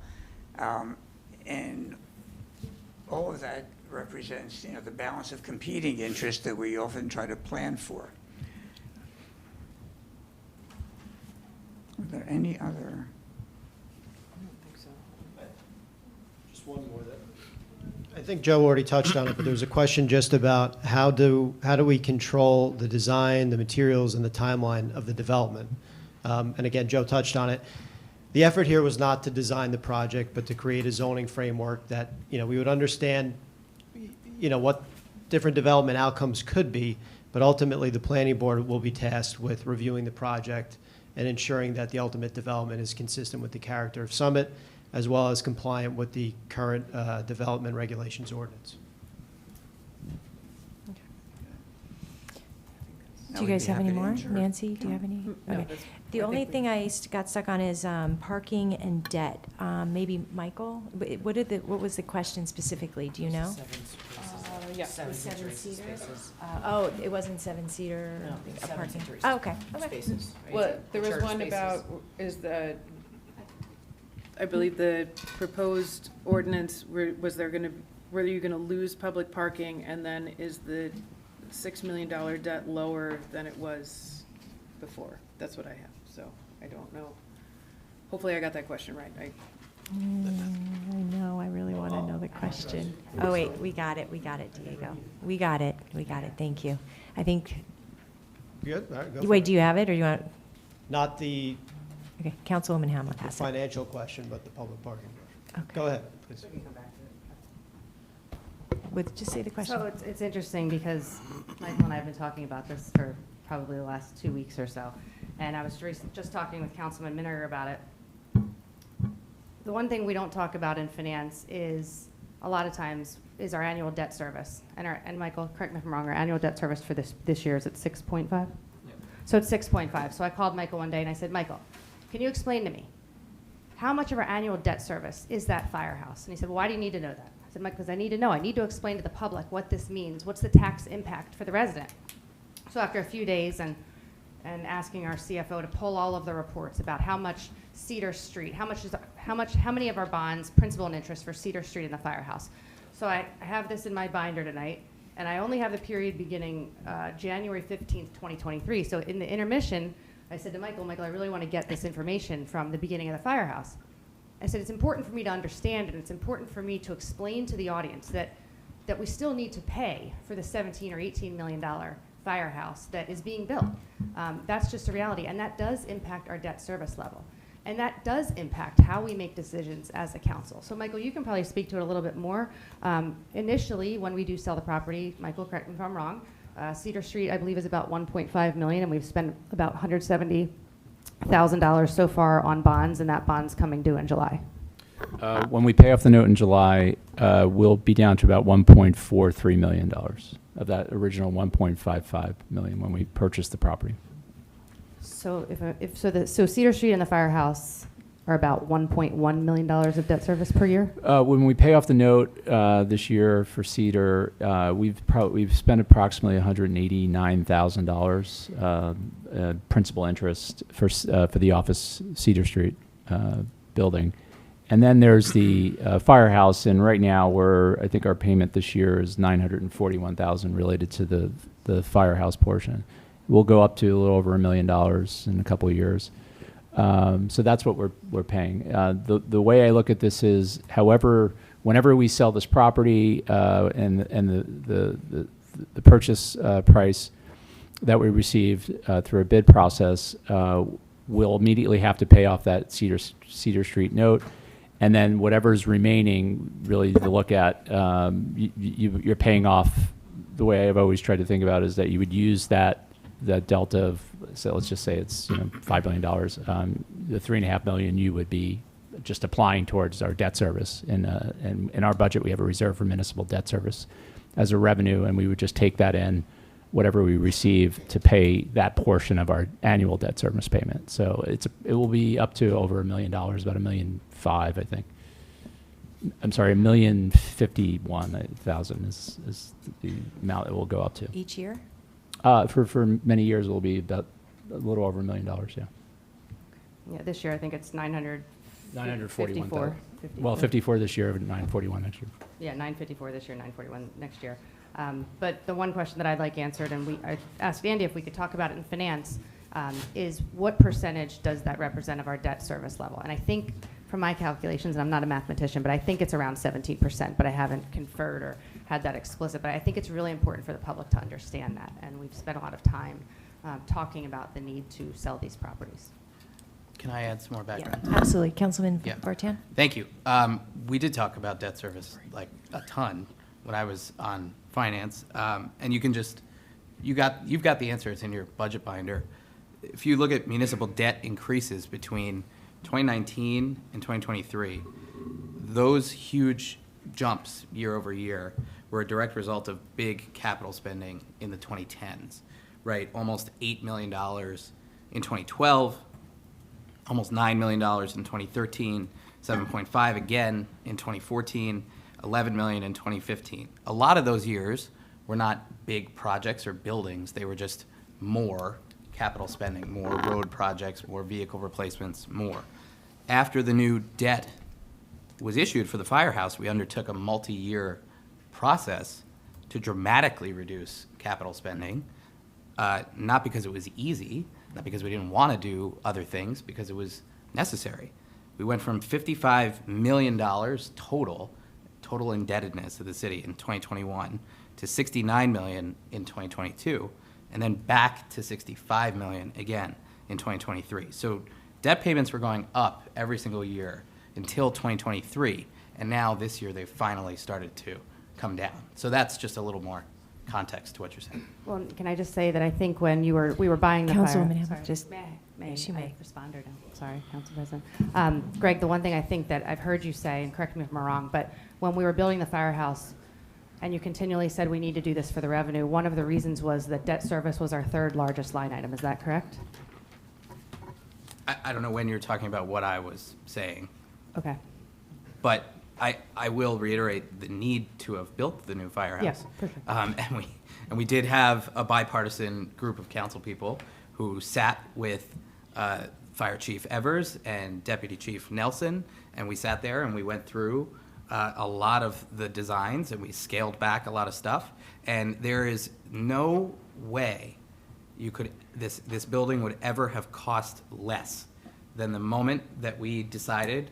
We had the political courage as a council. We voted unanimously, right, to say we're going to get this done because our firefighters need it. Because if you're a firefighter now, you're much more likely to die from cancer that you're going to get from being exposed to materials, right? We decided this has gone on too long. We need proper areas for decontamination, proper areas for training, and we had to get that project done. So, and we had to do it. So, and then we spent the next several years budgeting responsibly as a result. So, yeah. Thank you. Okay. I'm going to open it up to council comments or questions. Would you like to start? Me? I don't want to start. No, you don't want to start. Okay. Councilman Boyer. No, I mean, I'll wait until we wrap it up with statements and. Oh, yeah, and okay. that's Do you have it. any I don't questions for any- the professionals following up? Okay. No, I all do right. not. I do have another question, though. Sure. Yeah, yeah. We don't, we've talked about this before. We can't find that agreement with St. Teresa's, right? May I make a comment?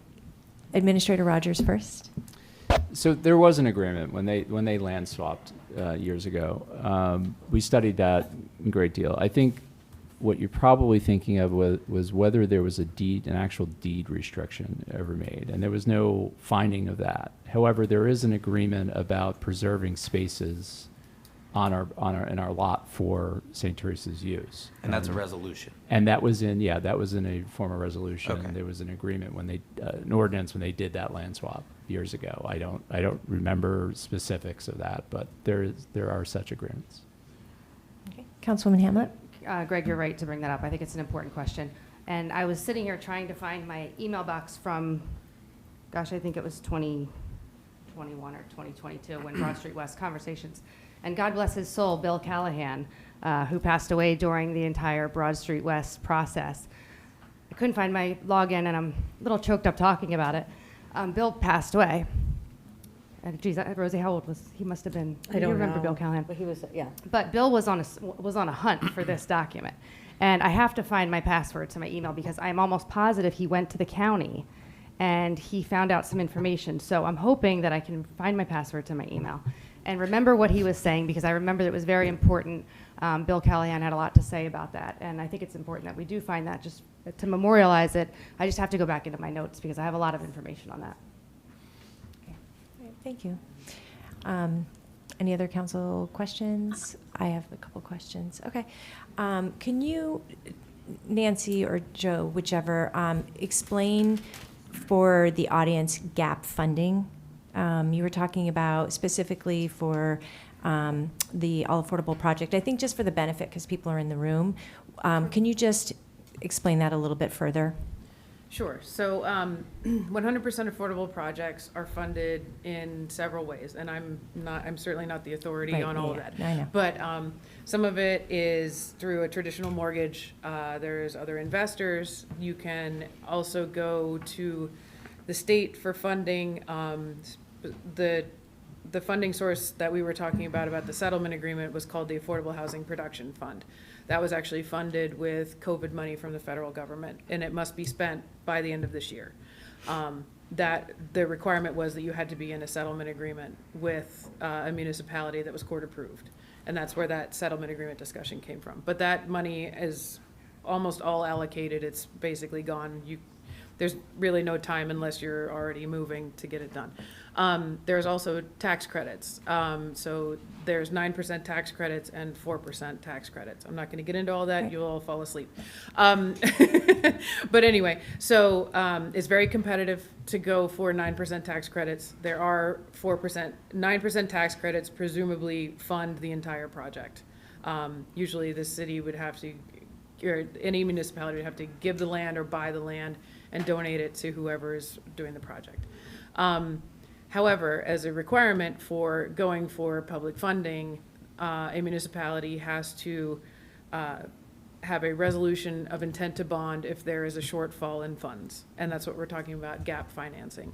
So the city gives the land, maybe gives some money from its trust fund, the project still comes up short.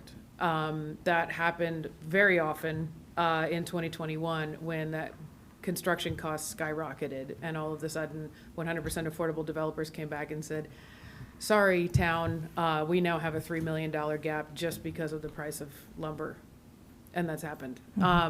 So the municipality is on the hook for whatever is not financed and whatever is not provided by the state for funding. So that can be $50,000. It usually isn't. It's usually in the millions when that happens. So, and it's really not predictable up front when you have a proposed project.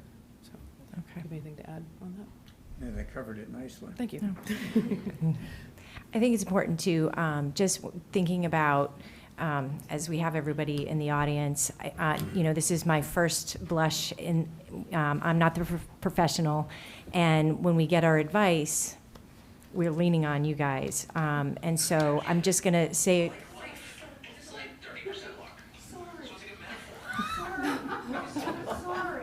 comic relief. That's okay. That was way more entertaining than affordable housing, so that's fine. It's all right. I've learned a lot about development in the last couple of years, and I'm even learning more about affordable housing, and the overlay has been quite an experience in itself. From a funding perspective, and I think this is just important for context, in terms of financing, Tom, I had Tim O'Connor take a look at the type of tax ratables that we would get at the Promenade building, right? There's about 22 units, there's retail on the bottom, approximately, and maybe we're not getting enough, but we are getting about 165,000, just average, of tax ratables each year. And so how much would we potentially get in an all-affordable housing building in contrast? Well, not having exactly run the Right, I know, you don't have having to put you on the exactly spot. right. So sorry. it would be significantly less. Because this is obviously. just an Right. important. So we're talking about a understanding. shortfall probably in the six figures. You know what I mean? So $100,000 difference. And again, that's based on information provided by the city's tax assessor, which I happened to look at earlier today. So I concur with your assessment or statement. Okay, and you can absolutely. Oh yeah, go ahead. Well, also, 100% affordable projects require a pilot of 6.28% of the revenue. So, so it would be a fixed number that you would get. I'm sorry. Sorry, I apologize. I thought I was close enough. 100% affordable projects, if they go for state funding, require a pilot payment in lieu of taxes of about 6.28% of the revenue.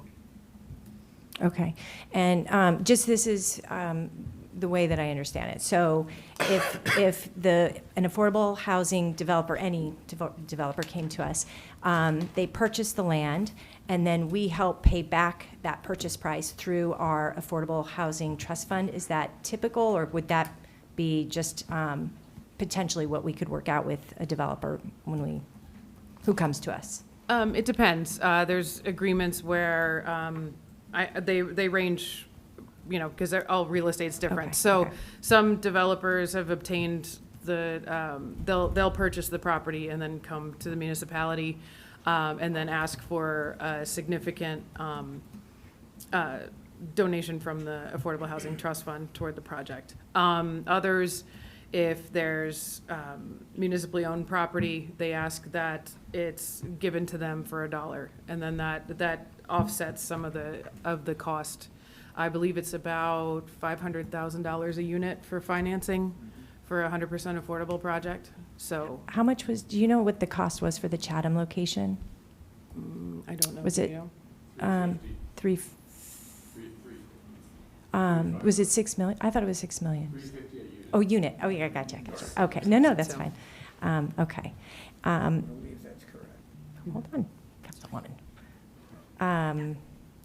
Now you totally sidetracked me here. Okay, so they would require a pilot. That's where I was going with this. How much is in our affordable housing trust fund currently? Can we say that? I believe Publicly? it's approximately 3.5 million. Matt, maybe you can come join us at the microphone, just so you're not. Just real quick, Matt Deloria, Municipal Housing Liaison for the city. It's about like 1.98 million. Okay. And so, Matt, maybe don't go too far. So if if an affordable housing developer came to us, they gave us money for a purchase price of the land, and we had to take money out of our trust fund, what would be the reasonable amount that you would have to keep within the trust fund for administrative costs and so forth?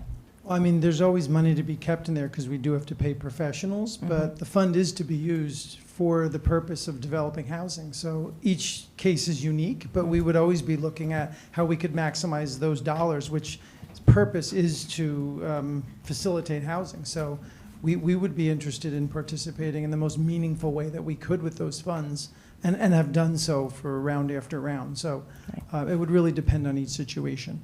But if you... We try not to hold back because that's what the development fees are collected for, to develop units, and we try very hard to make sure that that's where the majority is spent. The law says you can only spend up to 20%, and we certainly do rely on our professionals, but we do want the windfall of those funds to go to development of housing. But if you spent it all at once, what then? Would we be able to rehab or do any other particular project in town? Well, I mean, no, you wouldn't. You would deplete the fund. The Okay. fund is established so that we can act in a way that can take care of our obligation. So yes, by draining it completely, it would certainly limit us to other things. Absolutely. Okay. It's a balance. You know, you don't want to keep it in a saving, and at the same time, obviously, you want to be very careful about where you spend it to make sure that as things come along, that you have the funds to be able to act when necessary. Right. Okay. Thank you. And they do have to be spent in specific ways too. There's affordability assistance where about 1/3 of your affordable housing trust fund has to be used for that program. That's down payment assistance, security deposits, other ways of helping low and moderate income households afford specific units. So, and then we do have money reserved for rehabilitation, sorry, wrong R word, rehabilitation as well. So we do have those programs that we have to earmark money for. Okay. Councilwoman Hamlet? Yes, and then can you just talk, Nancy, 2 quick questions, 2 for you and 1 for Joe. Nancy, if you could just please talk a little bit about, one of the things that I've been advocating for recently is using the National Housing Trust Fund to get smaller, maybe 1 to 6 units. It doesn't look like we've used the National Housing Trust Fund yet. And is that something that we could look into, using the National Housing Trust Fund for smaller units? And secondly, that was my first question. Secondly, can you talk a little bit about the developer fees? And then Joe, my question for you is, we talked about it today, but can you just educate the public a little bit on the minimum lot line setbacks at Broad, Cedar, Morris, and the South lines in comparison to some other projects, just so that just so that the public has an understanding of what that means in the ordinance, and because I think it's important to understand. Okay. Under the current ordinance, the ordinance has no minimum front, side, or rear setback requirement. So you could build to all the lot lines if a developer so chose. In our draft ordinance, the ordinance talks about anywhere from 10 to 25 or so foot setbacks. And on top of that, I think it's Morris, we require a 10-foot sidewalk. Other streets, it's a 4-foot sidewalk, if I'm not mistaken. The current ordinance doesn't have any such regulatory controls. So in terms of design issues, the draft ordinance has a lot of the kinds of controls that you typically see in ordinances that are lacking in the B zone at present. So I've heard a lot from the public in the last couple of days. Well, how does this compare? How does this compare? And the devil's really in the details, right? So Broad Street, in the overlay zone right now, it's 15 feet. You know, the container ship was 5, just to give everybody 5 setback. Cedar Street in the MBC overlay zone is 10 feet. Container ship was the same. Morris this overlay zone is 20 feet, right? And then the other project was 5. And the setback at the south lot lines of the tract in our overlay zone are 40, and to your point, in the other one it was 0. So there's a significant setback that is really important for the public to understand. Yes, and I stand corrected. I said 25. It's actually 40 feet to the south lot lines. Thank you. So, there's a lot more substantive green space around the building that you will see that you wouldn't see otherwise. Okay, go ahead.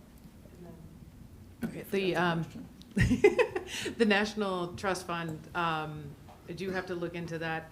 Financing projects, like I said before, is not my not my strong suit.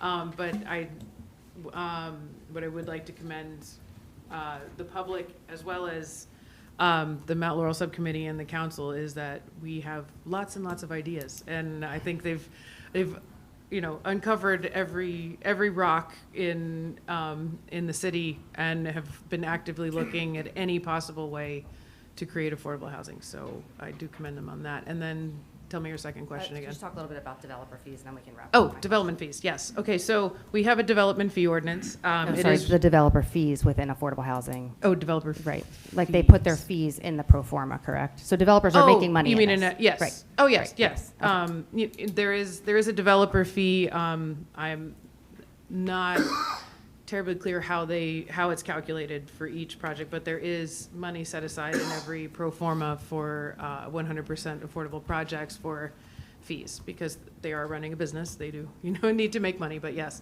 that is part of all of the funding. Yes. Sorry, I didn't mean to. I could have gone off on a tangent on that. Okay. Any other council comments, questions? Nope. Okay. Councilman Plowski. Yeah, I just have a couple of comments.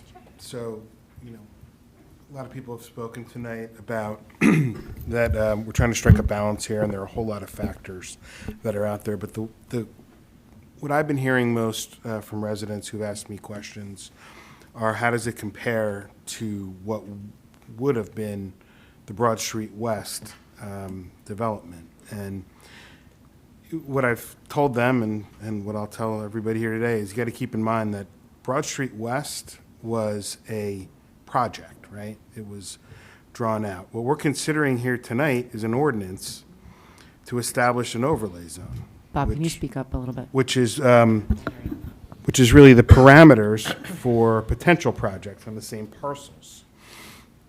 And the few things that have been most important to the people who have reached out to me are size, density, and green space. So how does it compare? For density, with 140 units and 220,000 square feet of floor area, the BSW proposal was big and dense.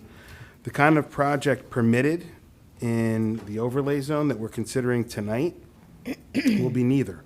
There'll be no more than 48 units and 80,000 square feet, which is approximately a third of the number of units and approximately a third of the square footage that BSW would have been. As for size, with 5 stories, 65 to 70 feet tall and 485 feet long, the Broad Street West structure would have covered 73% of the properties that we're talking about here. The kind of project permitted in the overlay zone that we're talking about tonight is modest in comparison. At 3 stories and 36 feet high, with a 4th story possible, but set back at least 10 feet from the perimeter of the main structure, any structures may cover no more than 35% of the lot. As for green space, people felt that the 2,500 square feet of green space offered by BSW was far too little. The kind of project permitted in the overlay zone we're talking about tonight requires no less than 9,000 feet of contiguous green space. So we addressed a lot of different concerns here tonight, but on most fronts, based on the significant community feedback that we've heard over the past few years, the possible projects in this overlay zone really do compare favorably with Broad Street West, and I think strike the balance that most of the people in the community have been looking for. And I'm going to support this. Okay, Councilwoman Hamlet? A couple of comments. First, one we may have missed. Did we address, I think it was, who talked about the planning board and not, I think it might have been Claire Toth, or the planning board and not being able to speak at the planning board meeting? There was a resident. Andrew Walker, I think. Anyway, regardless, I don't think we discussed that, but I did want to point out, I serve on the planning board, and I did want to read a transcript from the planning board from our planning board attorney, Steve Warner.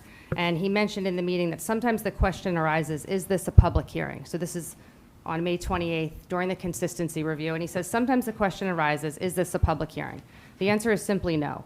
It is not a public hearing. The public, and nor is the planning board, considering the merits of the ordinance, whether or not you're in favor, has nothing against, that has nothing to do with the planning board's narrow statutory authority on a master plan consistency review. In fact, the Cox Treatise, right, Tom, is that how I say it? The Cox Treatise? Cox book, the Cox Treatise. The Cox book, the Cox Treatise refers to it and says clearly the statute does not require a hearing, nor does it require the matter to be open to public comment, and no one is deprived of an opportunity to speak concerns raised by the ordinance, because when the matter is returned to the governing body, the Common Council, with the board's recommendations on master plan consistency review, that is when there's a public hearing, and that is when all members of the public have an opportunity to weigh in on the actual ordinance itself. So again, the narrow frame of reference and authority for the planning board is simply whether the ordinance is not inconsistent with the master plan. I'll keep it shorter. But real quick, and I'll wrap up because I know I've spoken a lot tonight. Somebody said, what gets done reveals our true values. I think it was the lawyer from Whitridge who said that. Her name escapes me. What gets done reveals our true values. And if you Google the words City of Summit Annual Report of Affordable Housing Activity, and then you can plug in the dates from 2019 to 2020, all the way up until today. If you Google those words and plug in the dates, in fact, Rosie, for the record, I'm going to submit all of those since 2019. And you'll see this was actually from 2019. I pulled it up just the other day. And I was so impressed. And this gentleman right here, Matt Delary, one of his main goals as our city employee is to produce this. And if you read it, it talks about all of the things we're doing as a city. It talks about what we're doing with the set-asides, with the affordable housing, with the Summit Housing Authority. So if you read those reports, you'll see that we are getting things done, and that does reveal our true values. I was really happy to see the Summit Housing Authority attorney here tonight. I'd like to thank him for coming. We sure do have a lot of work to do with the Summit Housing Authority, and in fact, in our settlement agreement, is the continued need to rehab those units at Summit Housing Authority. So I'm looking forward to Ms. Holmes, you working with him and accomplishing that goal within our settlement agreement. Regarding the Summit Affordable Housing Corporation, I met with Mr. McBride and Mr. White and members of that organization, and later, when we decided that that was not the best project for this property, I actually met with one of the gentlemen again. And I was really excited to learn how I could learn about affordable housing tax credits, how we could do smaller projects. Could we do a smaller project with them? How do we do it? How to teach me about the National Housing Trust Fund. Spent about an hour and a half really trying to learn how we can get 1 to 6 units, maybe 5 in Summit. I called Michael one day. I said, Michael, we got to work on this. We got to work on getting these smaller units because we're not going to be able to accommodate all of these 100% affordable housing sites. So it is my true intention to learn from people like Mr. McBride and Mr. White regarding all of those opportunities, and I welcome the opportunity to still do so, and I hope that that's not lost. The only other thing I wanted to mention is that Summit is fully built out. Our vacant land, last I checked, was 2.34, and Tom and I go rounds every week about what should and should not be included. In fact, I think I may have found a house with a tennis court on it that shouldn't be on it. But Summit really is truly built out, and I know that I will keep Tom on his toes, and we're going to get in the car and look at the vacant land analysis. But I just wanted to say, thank you to the Planning Board and Chairman Zucker for unanimously approving this, and thank you. Somebody mentioned the professionals, the master plan, the DRO.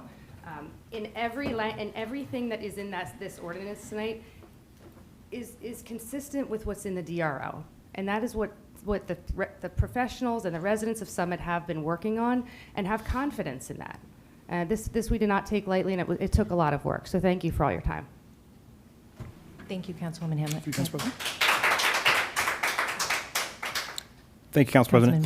Councilman So the comments from residents that have resonated most significantly with me were those that mentioned that this overlay zone, providing a maximum of 7 affordable housing units, is probably our last chance to build much-needed affordable housing in Summit.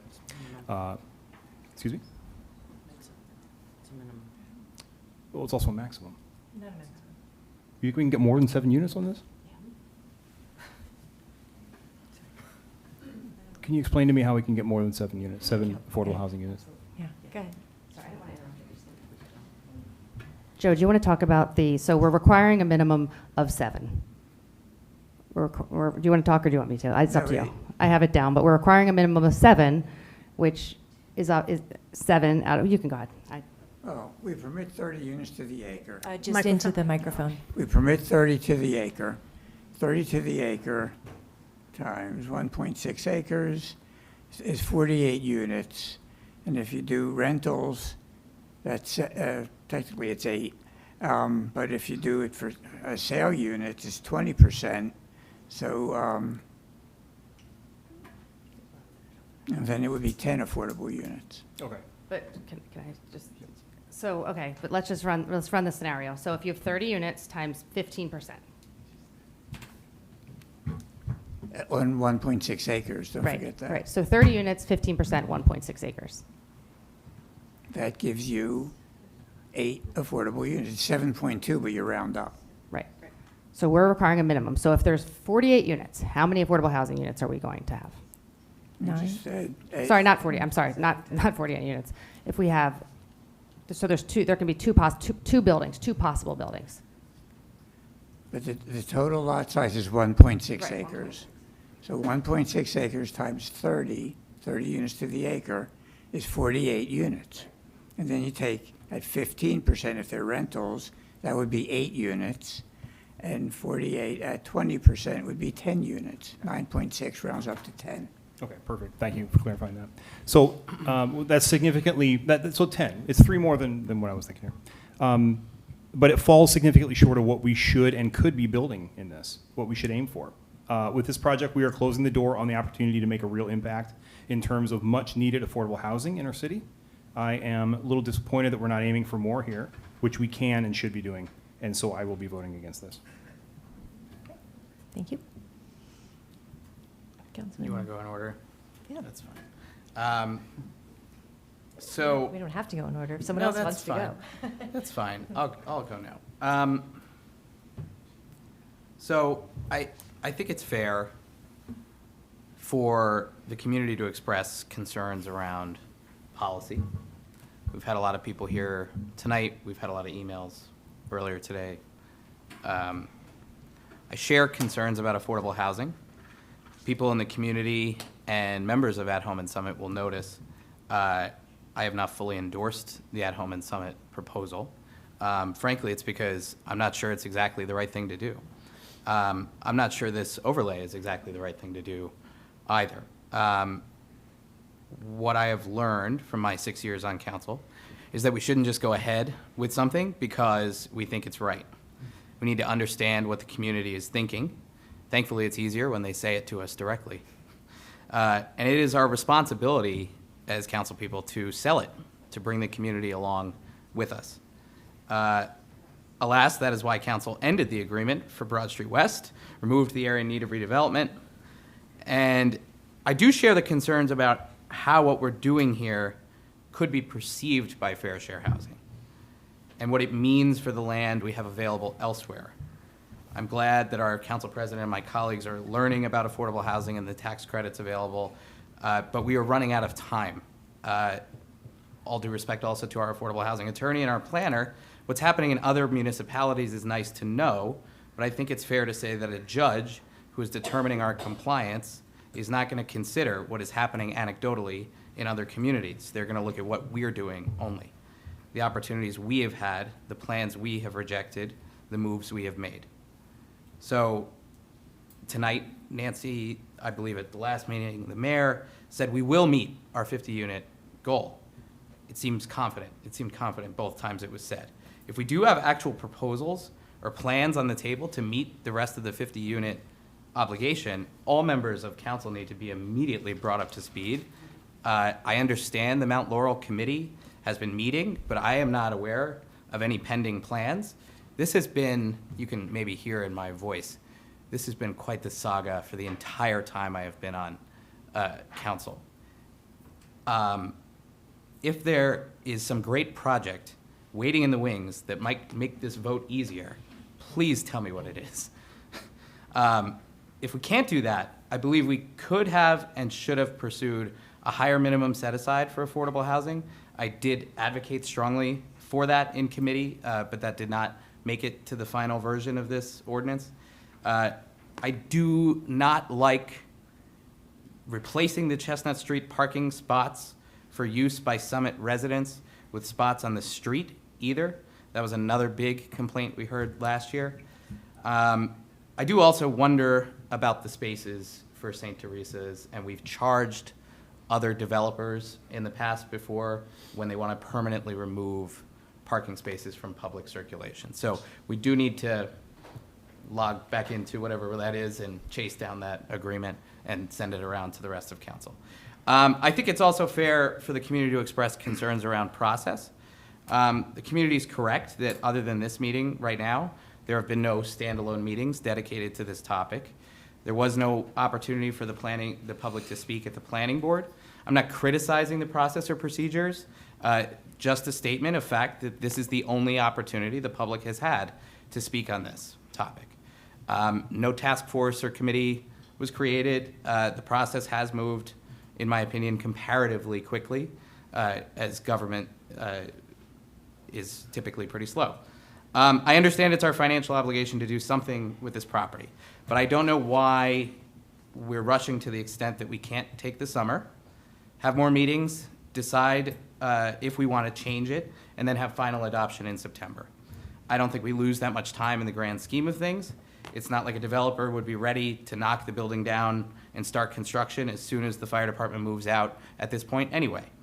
I'll say what I've said at a few meetings in a row now, better to get it right than to get it done quickly. And if we say, well, let's just pass it tonight and we'll amend it later, then we're going to lose that time reintroducing it again later, going back to the planning board again later anyway. So we get to decide as a group whether we want the public input up front before we do it or input after the fact, and it probably takes the same amount of time. So I do, because I'm highly conflicted, want to make a motion to table the ordinance so that we can reconsider it at a later date. My second. So you have to do a roll call on the motion to table. Okay. at this time. Roll call, Madam Clerk.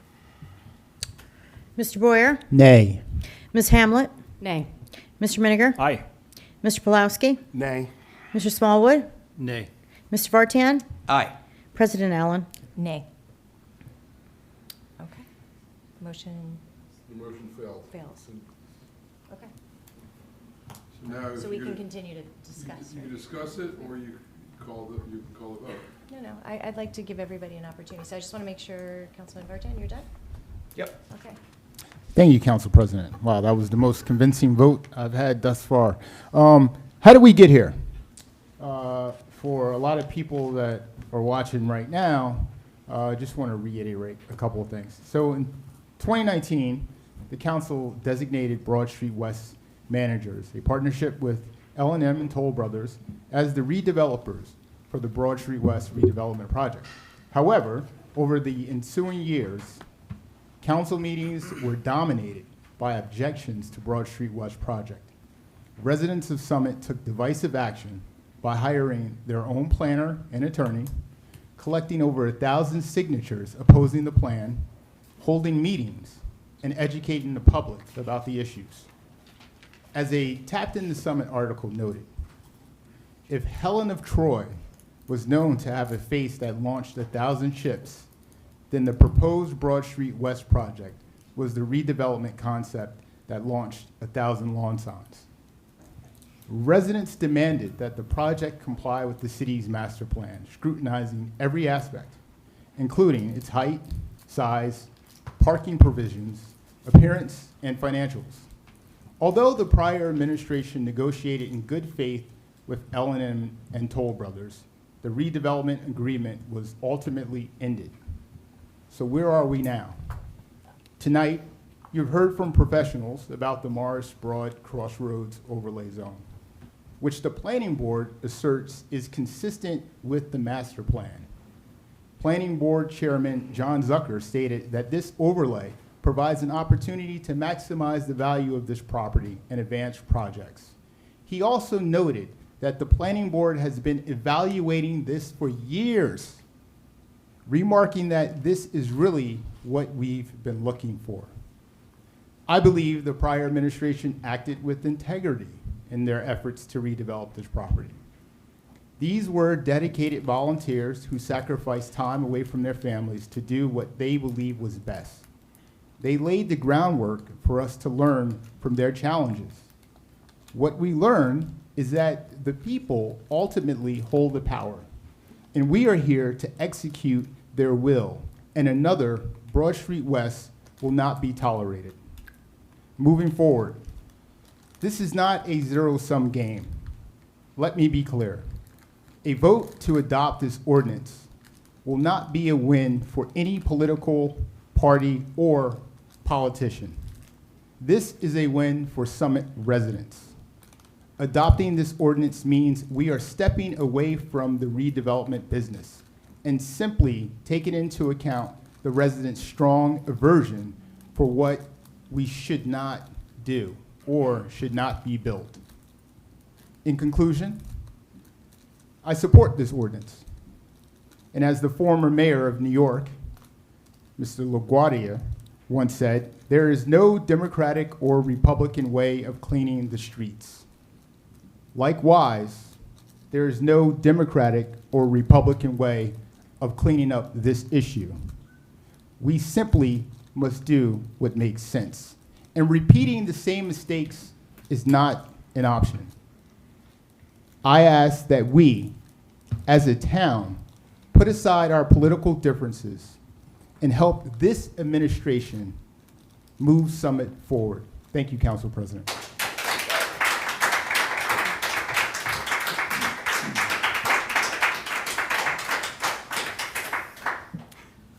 Councilman Smallwood?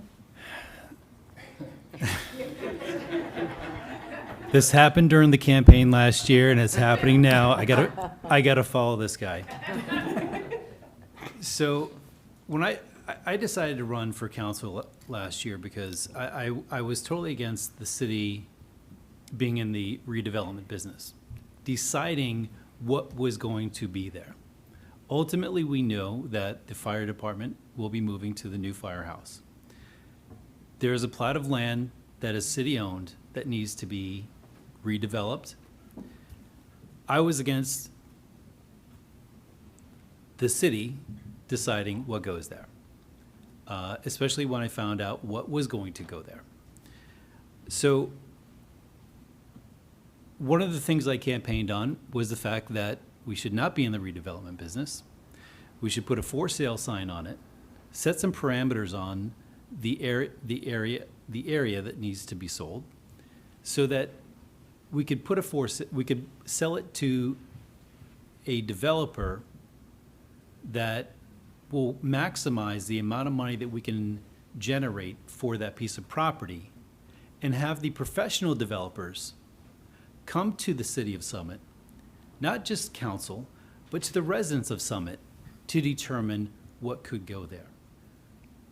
Tonight is a significant step in setting those parameters on what a developer can build there.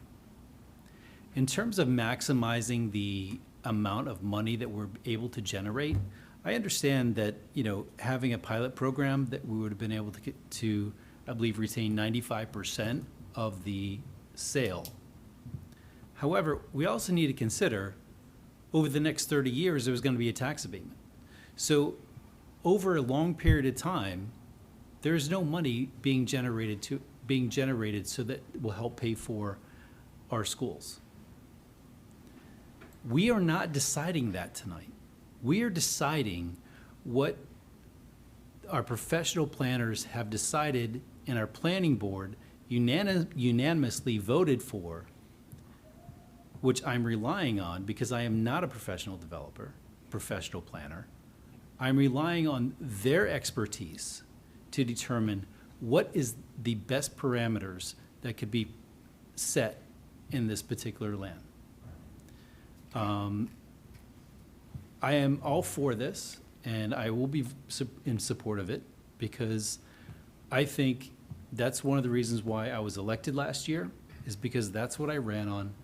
I want to maximize the amount of money that we can generate from this, and it is not up to us as a council to determine a containership. It is up to the professionals, it is up to the developers in the bidding process to come to the city of Summit and present what their projects would be. And, in terms, Councilman Vartan, the last couple meetings, I've noticed that you've been extremely concerned about parking. However, I don't remember you ever being that concerned about parking when we lost over 100 spaces at Broad Street parking garage. So the other thing that you mentioned tonight was the fact that we're running out of time to build and meet our affordable housing obligations. But at the same time, you just said we should pause, hold off, table this, and wait till the fall. Are we running out of time, or do you want to pause this? So I don't understand that concept. So with that, I want to thank our professional planners, all the hard work that went into this, the planning board that has really looked into this and unanimously passed this. I would hope that this council would trust the planning board and unanimously pass this tonight. Thank you, Councilman. Okay.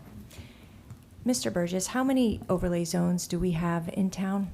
Currently 7. Or Tom? 7 exist. 7? Okay, so just to be clear, we've done this before. At least 7 times. Okay. And this process doesn't end here tonight. This is the first step. There will be more public input. Certainly. Okay, and something to be clear, because you might have said it, but I want to make sure it's very clear, is that the bid process will be written, and when it goes out, we will be building to the overlay zone, not we will specify that we are building to the overlay zone and not the B zone. That is stipulated in the ordinance, yes. Okay, I just wanted to be clear. Councilwoman Hamlet? Whenever you're done. Just a couple quick clarifications. I did want to, I understand your concerns that perhaps we need more affordable housing. Correct me if I'm wrong, but we can incentivize in the RFP process to have more affordable housing. Yes, you can do Right, that. okay. Certainly. So that's number one, and I think we would all, if we could get more affordable housing, obviously, we would certainly try to do that. When you say there's going to be more public input, Council President, I just want to clarify for the public that once a developer, the RFP process has been selected, the public-facing process at that point would really be at the planning or the zoning board, depending on the use, correct, Mr. Burgess? Correct, yes. So if you, don't like the parking or the traffic or the building, if it's not something that's covered by this big DRO, that's the public-facing process, and that's truly how this was intended. Okay, thank you. And just to be finally clear, in terms of looking at the zoning, can you just briefly say what you did in order to come up with what is in this ordinance? Yeah. So, for a while now, we obviously knew that the former, redevelopment plan was going to revert back to the B zone. And we also understood that the B zone was not the future of the site because of the permitted uses, because of the lack of development controls, because of the constraints on development. So we understood that in order to, move forward and come up with a developable plan for the site that we thought, the community in general would accept and would achieve all of the public purposes that were, set forth in a number of community meetings over the years, that we started to look at, what could be developed there. And in order to arrive at a zoning framework, we looked at Summit's existing zoning in the DRO. Most notably, we looked at the Gateway 1 zone and what has been developed there. And that site exists It's bound by Parmley Place to the north, DeForest to the south, and Summit Ave to the east. So it basically takes up one block. It's a mixed-use development. So the scale of what we're proposing is similar in some respects to that. And as board planners for both the planning board and zoning board, we're familiar with recent land use board approvals, which include all residential, 100% residential projects, not affordable, but as well as mixed-use projects. So we understand what's been acceptable at both the planning board and the zoning board. And so this, effort seeks to combine what we've learned through that analysis. Excellent. All right. Thank you very much.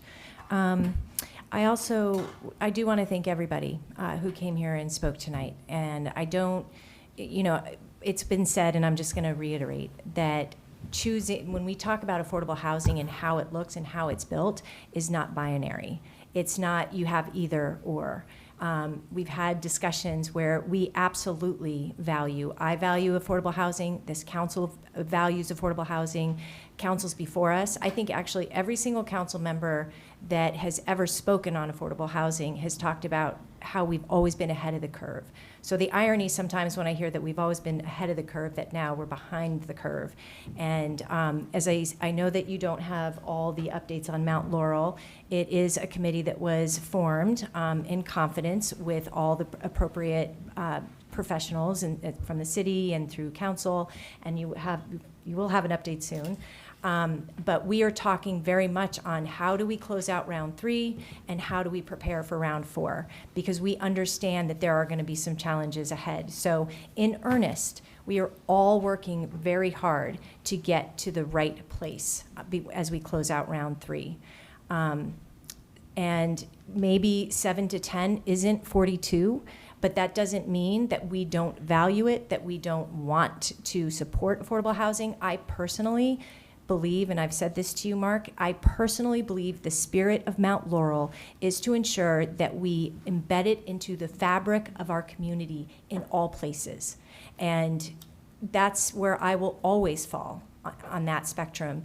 And it's not probably what people want to hear in terms of who support a 42-unit affordable housing building, but I just personally feel as though we need to live up to the master plan, the inclusionary, and work towards what are the 10 years going to look like in this community where everybody can walk out of their house and nobody knows what affordable house, which is the affordable house and which is not. In one big building, it will be very clear.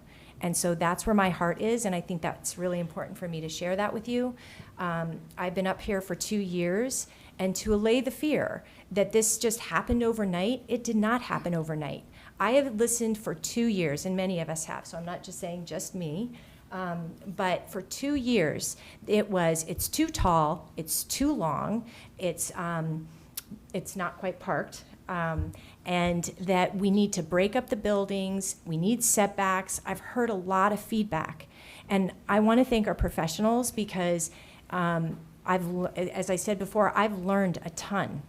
And I actually continue every single day to appreciate affordable housing more, and development and land use, and appreciate how hard this city has worked. When Councilwoman Hamlet talks about Matt and all the reporting he has done, he is a one-person full-time employee that almost works 2 jobs.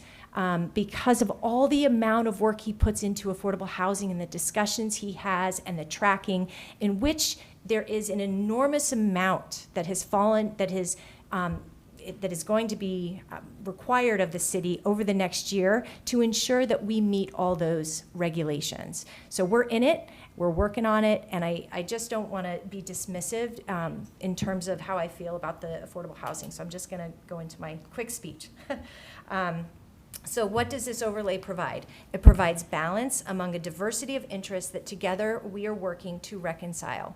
As elected officials, I know that there are different groups that always come at different times in this council chamber, and someone said that he loved being in this council chamber.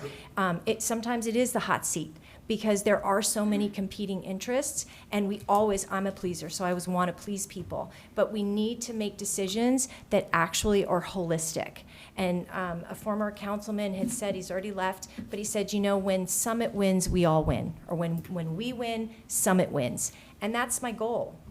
for the time that I'm in this position. Throughout this process, we have worked closely with our city planner and appropriate professionals to ensure this overlay balances the community's evolving needs. Our planners and team of city professionals have carefully reviewed other overlay zone sites around town, considered recent board applications that have been approved based on robust public input, as Elliot knows, and look back on years of dialogue on the potential for this site.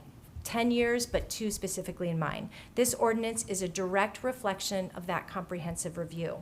Why is the overlay beneficial, in my view? The overlay zone is not development. So to erase this idea, we are not development. We are out of the business of development. We're out of the business of development. We're out of the business of development. We're not developing, and that has to be absolutely clear. There is not a single nail or piece of wood that this city is laying on that land. So it's an overlay zone that sets certain parameters, that balances the diversity of priorities referenced before. Revenue, we have roughly $1 million a year that we're going to be having to pay for the firehouse in Cedar, affordable housing, green space, and that, by the way, the green space, this is really important to me. Why? Because as more development happens, our trees are disappearing. And I cannot tell you how many properties are flooding. As someone who cares about our environment, it is tragic that green space has been disappearing as it has. And I know I'm running long, but this is actually an important point. We just went to the Arboretum's 50th anniversary. It is an amazing feat between the city and 2 families who came together and preserved 13.5 acres so that this community, from anybody from all backgrounds, socioeconomic backgrounds, can go to the Arboretum and they can enjoy it. So in an era where we are continuing to build and our green space is disappearing, 50 years ago, the Arboretum is a beacon of what we talk about in environmentalism. So somehow we have to balance that. And David Hoffman, I don't know if you're still in this room, but God love you, because I would love a bowling alley. I would love a park. I would love recreation for senior citizens, for children's, for families, for couples, whoever. Like, I would love that. But 1, financially, it's difficult. And 2, it doesn't incorporate affordable housing. And that's a real need in our community. But I want to thank you for coming and speaking up numerous times, because I absolutely appreciate your vision. Okay, I'm almost done. This is important to me, and I think this has been a culmination for me for several years of being on this dais. And tonight is a final, I'm putting this to rest after tonight. Why is this overlay beneficial? I told you it's not development. The proposed enhancements in this zone, if implemented, will provide significant advantages to sell the land as is and generate necessary revenue for 7 Cedar and the existing firehouse. Careful review of all bids submitted, including the sale price and vision for the site, are critical, as well as the long-term property tax revenue. Our jobs as elected officials is to work in the best interests of our community. Again, I want to make everyone happy. I know I'm not going to. But what I can do, and actually what I would say is, some want more density, some want less. Some want more parking, some want less. Some want exclusive affordable housing, some want more inclusionary development. Some want recreation, some want just residential. And as elected officials, we're sitting here listening to all those desires and needs, and we are committed. We have to be committed to whatever the decision is. We need to make it and move forward. We cannot let this property go sit for much longer, because at the end of the day, it's still going to take time to build. Once you sell it, it's still going to take time. So if we don't do something now, by the way, the fire trucks are pulling out soon, another month or 2. I'll give it 2. But when those fire trucks pull out, it's going to sit empty. And I feel it's derelict of my duty as an elected official to let it sit empty, because we can't make a decision that we've listened to this issue for years. We've listened to it. I'm almost done. I really want to finish my statement. as some would say, we have to continue. I don't want to get caught in paralysis analysis, Diego. That's why we've leaned on our professionals, and what we have done is create a solution that is palatable, and it's deliberated by our community over and over again. This overlay zone responds to what has already been expressed and allows us to build positive momentum without closing any doors. This is a positive chapter. It is not what everybody wanted in all aspects, but it's compromise. For me, this is compromise. Everybody gets a little something. And that is grace and mercy.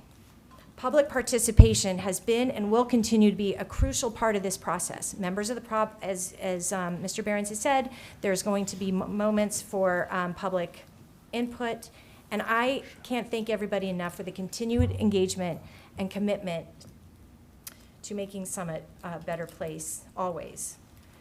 So I'm going to support the overlay zone, and I can't thank you enough, Mr. Burgess, Nancy, Ms. Holmes, and Tom, Michael Rogers, and all the city staff, Matt DeLore, for everything that you've done and how you've educated all of us. And you've done it in a way to help us come along and be able to form our own opinions in a very educated way. So thank you.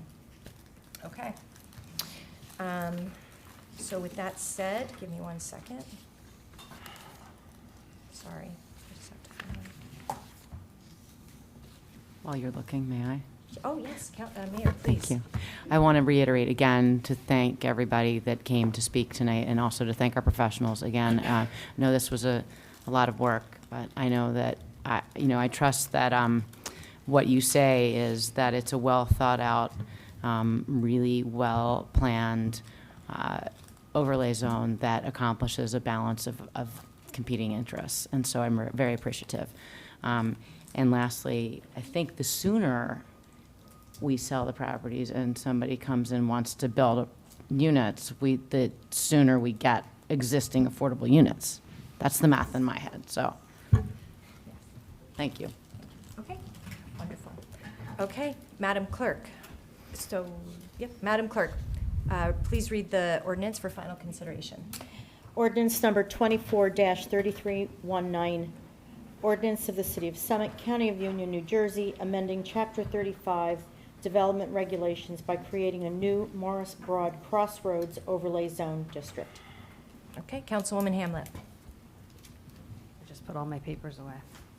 Okay. Sorry. Sorry, I forgot I had to, I'm rereading a very brief version.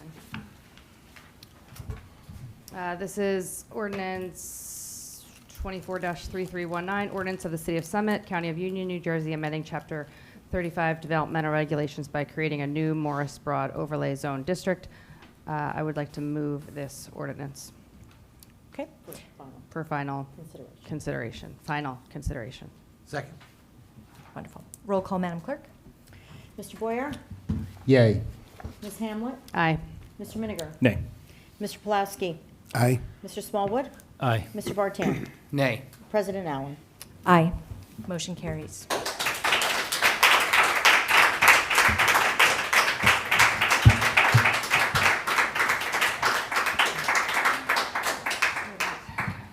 Before everybody runs away, we have a public comment of anything not on the agenda. Oh, my God. No, come. Okay. I do have a comment. My name is Diego Hoyk. I'm an Argo Cortez Summit, for those who care. So, as many of you know, I came of age in a dictatorship. And then I came to the United States to go to college, where I had the privilege to attend Columbia University, where the late Jack Greenberg was its dean. The name may not ring a bell, but together with Thurgood Marshall, he argued Brown versus Board of Education in front of the Supreme Court, desegregating schools in the South. I heard a lot of talks about the civil rights movement when I was at Columbia. I am incredibly thankful to live under the protection of our Constitution. The Supreme Court of the land has a First Amendment that reads, in part, Congress shall make no law respecting the right of people to peacefully assemble and to petition the government for a redress of grievances. During the civil rights era, civil rights legislation eliminated a lot of Jim Crow laws that limited the right to assemble via mechanisms similar to insurance requirements. May I ask that you please consult with a civil rights lawyer, not an administrative lawyer, or the ACLU before limiting the right of people to peacefully assemble and petition the government for redress of grievances. It is a minefield. Civil law legislation is still the law of the land and its jurisprudence. And by limiting people's right to speak, you could potentially be putting the city at risk. Thank you. Thank you. No? Okay. Okay. Any other public comment? All right. Do I have a motion to adjourn? Motion to adjourn. Second. Excellent. All in favor? Aye. Any opposed? Motion carries. Okay.